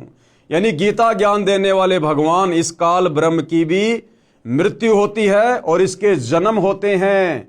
और भाई और बहनों, जो जन्म और मृत्यु में है वो कभी भी हमारा जन्म और मृत्यु का रोग समाप्त नहीं कर सकता। जो जन्म और मृत्यु में है वो परमात्मा नहीं हो सकता, परमेश्वर नहीं हो सकता। इसीलिए गीता ज्ञानदाता काल ब्रह्म ने उस परम अक्षर ब्रह्म को अविनाशी की संज्ञा दी गई है कि नाश रहित तो उसको जान जिसको मारने में कोई भी सक्षम नहीं है। तो गीता अध्याय 4 श्लोक 5 की फोटोकॉपी ने बिल्कुल क्लियर कर दिया है। अब लास्ट में आपको दिखाते हैं भाई और बहनों, गीता अध्याय 10 श्लोक 2 संस्कृत आपके सामने है और क्या लिखा हुआ है, मेरी उत्पत्ति को, कौन कह रहा है, ये काल ब्रह्म गीता का ज्ञान देने वाला, कि मेरी उत्पत्ति को, उत्पत्ति यानी जन्म लेने की प्रक्रिया को, तो जिसकी उत्पत्ति होती है भाई और बहनों उसका विनाश भी होता है, यहां का नियम है। तो काल ब्रह्म खुद कह रहा है कि मेरी उत्पत्ति को यानी जन्म लेने की प्रक्रिया को, अर्थात लीला से प्रकट होने को न देवता लोग जानते हैं और न ही महर्षि जन ही जानते हैं, क्योंकि ये काल ब्रह्म इन सबको अपने कंट्रोल में रखता है। ये किस ब्रह्मांड का स्वामी है, ये दुर्गा का पति है, ये गुप्त रहता है, किसी के सामने अपने ओरिजिनल रूप में नहीं आता, क्योंकि इसका विकराल चेहरा है, देखते ही आदमी का कलेजा फट जाए, क्योंकि इसको श्राप लगा हुआ है परम अक्षर ब्रह्म से, कबीर देव से। इसलिए ये गुप्त रहता है 21वें ब्रह्मांड में और सारा का सारा कार्य अपनी पत्नी दुर्गा और अपने तीनों पुत्रों ब्रह्मा विष्णु महेश के माध्यम से करवाता है। तो ये कह रहा है कि मेरी लीला से प्रकट होने की, अर्थात मेरे जन्म लेने की प्रक्रिया को न तो देवता लोग जानते हैं और न ही महर्षि जन जानते हैं। अब भाई और बहनों, ब्रह्मा विष्णु महेश से भी इसने सच्चाई को छुपा रखा है कि यदि मेरे विषय में इस सच्चाई का मेरे तीनों पुत्रों को पता चल गया तो ये मेरे लिए कार्य नहीं करेंगे। ब्रह्मा जीवों की उत्पत्ति नहीं करेगा, विष्णु उनका पालन पोषण नहीं करेगा, और फिर अंत में शंकर जी तमोगुण के प्रभाव से उनको मार मार के मेरे पास भोजन के लिए नहीं भेजेगा। इसलिए ये काल गुप्त रहता है और सारा कार्य धोखे में रखकर अपने तीनों पुत्रों को मैनेजर बनाकर करवा रहा है। इसलिए कह रहा है कि मेरी उत्पत्ति को, अर्थात लीला से प्रकट होने को न तो देवता लोग जानते हैं और न ही महर्षि जन ही जानते हैं, क्योंकि मैं सब प्रकार से देवताओं का और महर्षियों का भी आदि कारण हूं। यानी 21 ब्रह्मांड में इस काल के अंतर्गत जितने भी देवी देवता हैं, ब्रह्मा विष्णु महेश है, ये महर्षि जन है, ये सब इस काल के अधीन हैं, इनकी पहुंच काल तक नहीं है। इसीलिए तो भाई और बहनों, आज तक ये अध्यात्म ज्ञान बिल्कुल 0/0 था। किसी ने भी परमात्मा के विषय में सटीक जानकारी नहीं दी, जिससे भी पूछा उसी ने बता दिया परमात्मा तो निराकार है, क्योंकि सब काल के नीचे हैं और ये गुप्त रहता है, किसी के सामने नहीं आता। इसलिए अपनी असलियत बताने के लिए दुर्गा को भी मना कर रखा है कि मेरे विषय में यदि किसी को सच्चाई बता दी तो मेरे से बुरा और कोई नहीं होगा। ये आप जिस सृष्टि रचना को पढ़ेंगे तब पता चलेगा। इसलिए इस 21 ब्रह्मांड के सभी प्राणी ब्रह्मा विष्णु महेश से ज्ञान प्राप्त, ये नीचे के ये महर्षि जन, साधु संत महात्मा, ये सब लोग भ्रमित हैं भक्ति और भगवान को लेकर। आगे बढ़ते हैं भाई और बहनों, इन श्लोकों में स्पष्ट किया है कि हे अर्जुन, तेरे और मेरे बहुत जन्म हो चुके हैं। कौन कह रहा है? गीता का ज्ञान देने वाला ये काल ब्रह्म। इन श्लोकों में स्पष्ट किया है कि हे अर्जुन, तेरे और मेरे बहुत जन्म हो चुके हैं, तू नहीं जानता, मैं जानता हूं। मैं और ये राजा लोग तथा तू पहले भी जन्मे थे, आगे भी जन्मेंगे। अब भैया जिसका जन्म और मरण है वो भगवान कैसे हो सकता है? खुद गीता ज्ञान देने वाला काल ब्रह्म स्वीकार कर रहा है। मेरी उत्पत्ति को न ऋषिजन जानते हैं न देवता जानते हैं। हम रामपाल दास व अनुयायी गीता का आदेश पालन करते हुए उसी परमेश्वर की शरण में जा चुके हैं। हम परम अक्षर ब्रह्म यानी सत्य पुरुष जी को इष्ट रूप में प्रतिष्ठित करके अपने धर्म कर्म तथा पूजा साधना करते हैं। अन्य विश्व के सभी धर्मों व देवों का सम्मान करते हैं। दास यानी लेखक कौन? सतगुरु रामपाल जी। आप हिंदू साहिबानों व विश्व के सब मानव से प्रार्थना करता हूं कि आप भी अविलंब उसी की शरण में जाओ। किसकी शरण में? परम अक्षर ब्रह्म की शरण में, जिसकी शरण में जाने के लिए खुद गीता ज्ञानदाता, ये गीता का ज्ञान बोलने वाला काल ब्रह्म भी कह रहा है। आप सबका मानव जीवन धन्य हो जाएगा। धन्य होने का मतलब है पूर्ण मुक्ति हो जाएगी सदा सदा के लिए उस अविनाशी परमात्मा के अविनाशी लोक में, परम पुरुष के सनातन परम धाम में, सतलोक में चले जाएंगे सतगुरु रामपाल जी से शास्त्र अनुकूल सत भक्ति लेकर, और सदा सदा के लिए इस काल लोक से हमारा जन्म मरण का झंझट ही समाप्त हो जाएगा। दूसरी कोई भी भक्ति पूर्ण मुक्ति की संसार में नहीं है। फिर आगे सवाल खड़ा होता है। किसी ने सवाल किया है, क्या सवाल है? आप लेखक रामपाल दास के धर्म का क्या नाम है? इष्ट कौन है? साधना क्या की जाती है? किस शास्त्र को आधार मानते हो? तो पूज्य गुरुदेव भगवान क्या उत्तर दे रहे हैं? पुस्तक के प्रारंभ में मैंने अपना धर्म स्पष्ट कर दिया है। क्या? हमारा धर्म मानव है। यानी ये जितने भी धर्म हैं जो वर्तमान में प्रचलित हैं, हिंदू, मुस्लिम, सिख, ईसाई, जैनी, यहूदी, बौद्ध, सिख, ये तो हमारे धार्मिक धर्म गुरुओं की अज्ञानता का नतीजा है, जो समाज को इन शास्त्रों का निष्कर्ष निकालकर सत भक्ति नहीं दे पाए, जिस कारण से समाज धीरे धीरे सनातनी पूजा से हटकर संप्रदायों में बट गया, देवी देवताओं की पूजा में बट गया। तो ये जो तथाकथित धर्म है, ये तो हमारे नादान धर्म गुरुओं की देन है।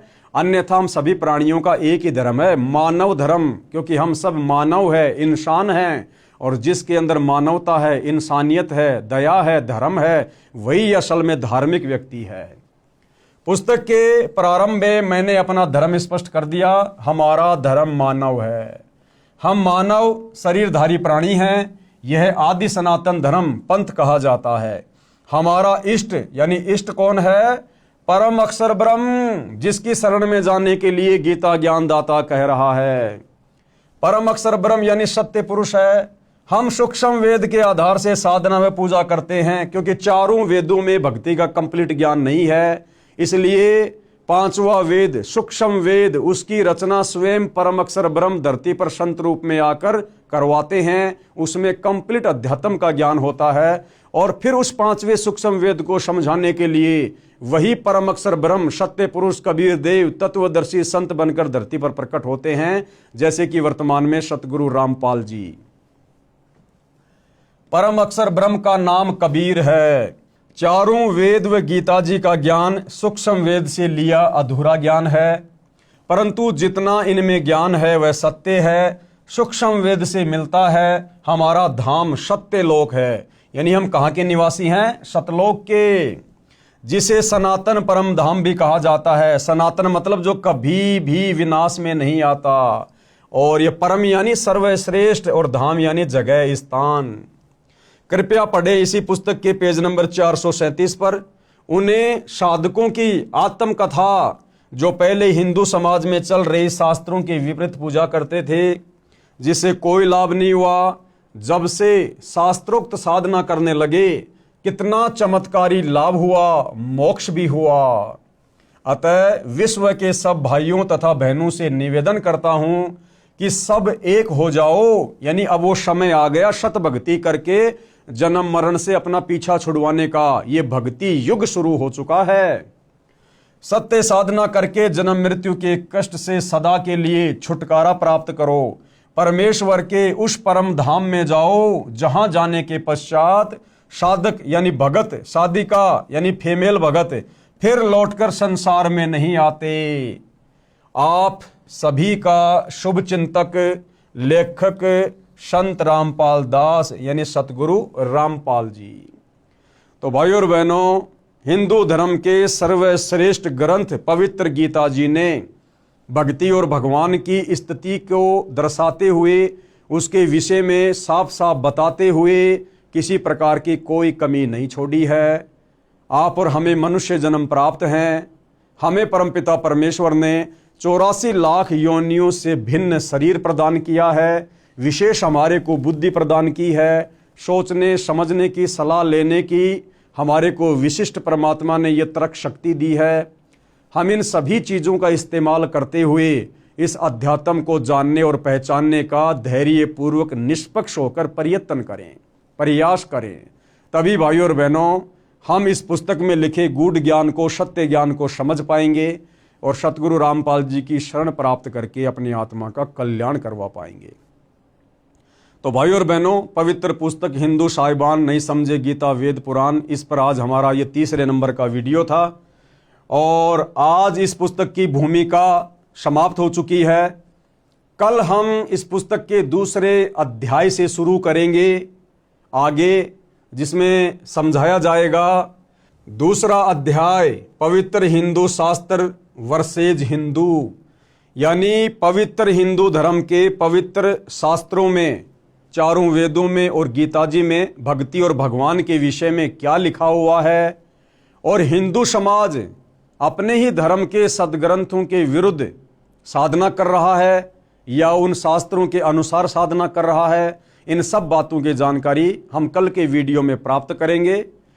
तब तक के लिए पूज्य गुरुदेव भगवान हम सबको आशीर्वाद दे, हम सबका मार्गदर्शन करे, हमें सद्बुद्धि प्रदान करे, ताकि उनके कर कमल से लिखित इन पवित्र पुस्तकों की सच्चाई हमारी समझ में आ सके और हम अपना आत्म कल्याण करवाने की दिशा में आगे बढ़ें। तो आज के वीडियो में केवल इतना ही। बंदी छोड़ सतगुरु रामपाल जी भगवान की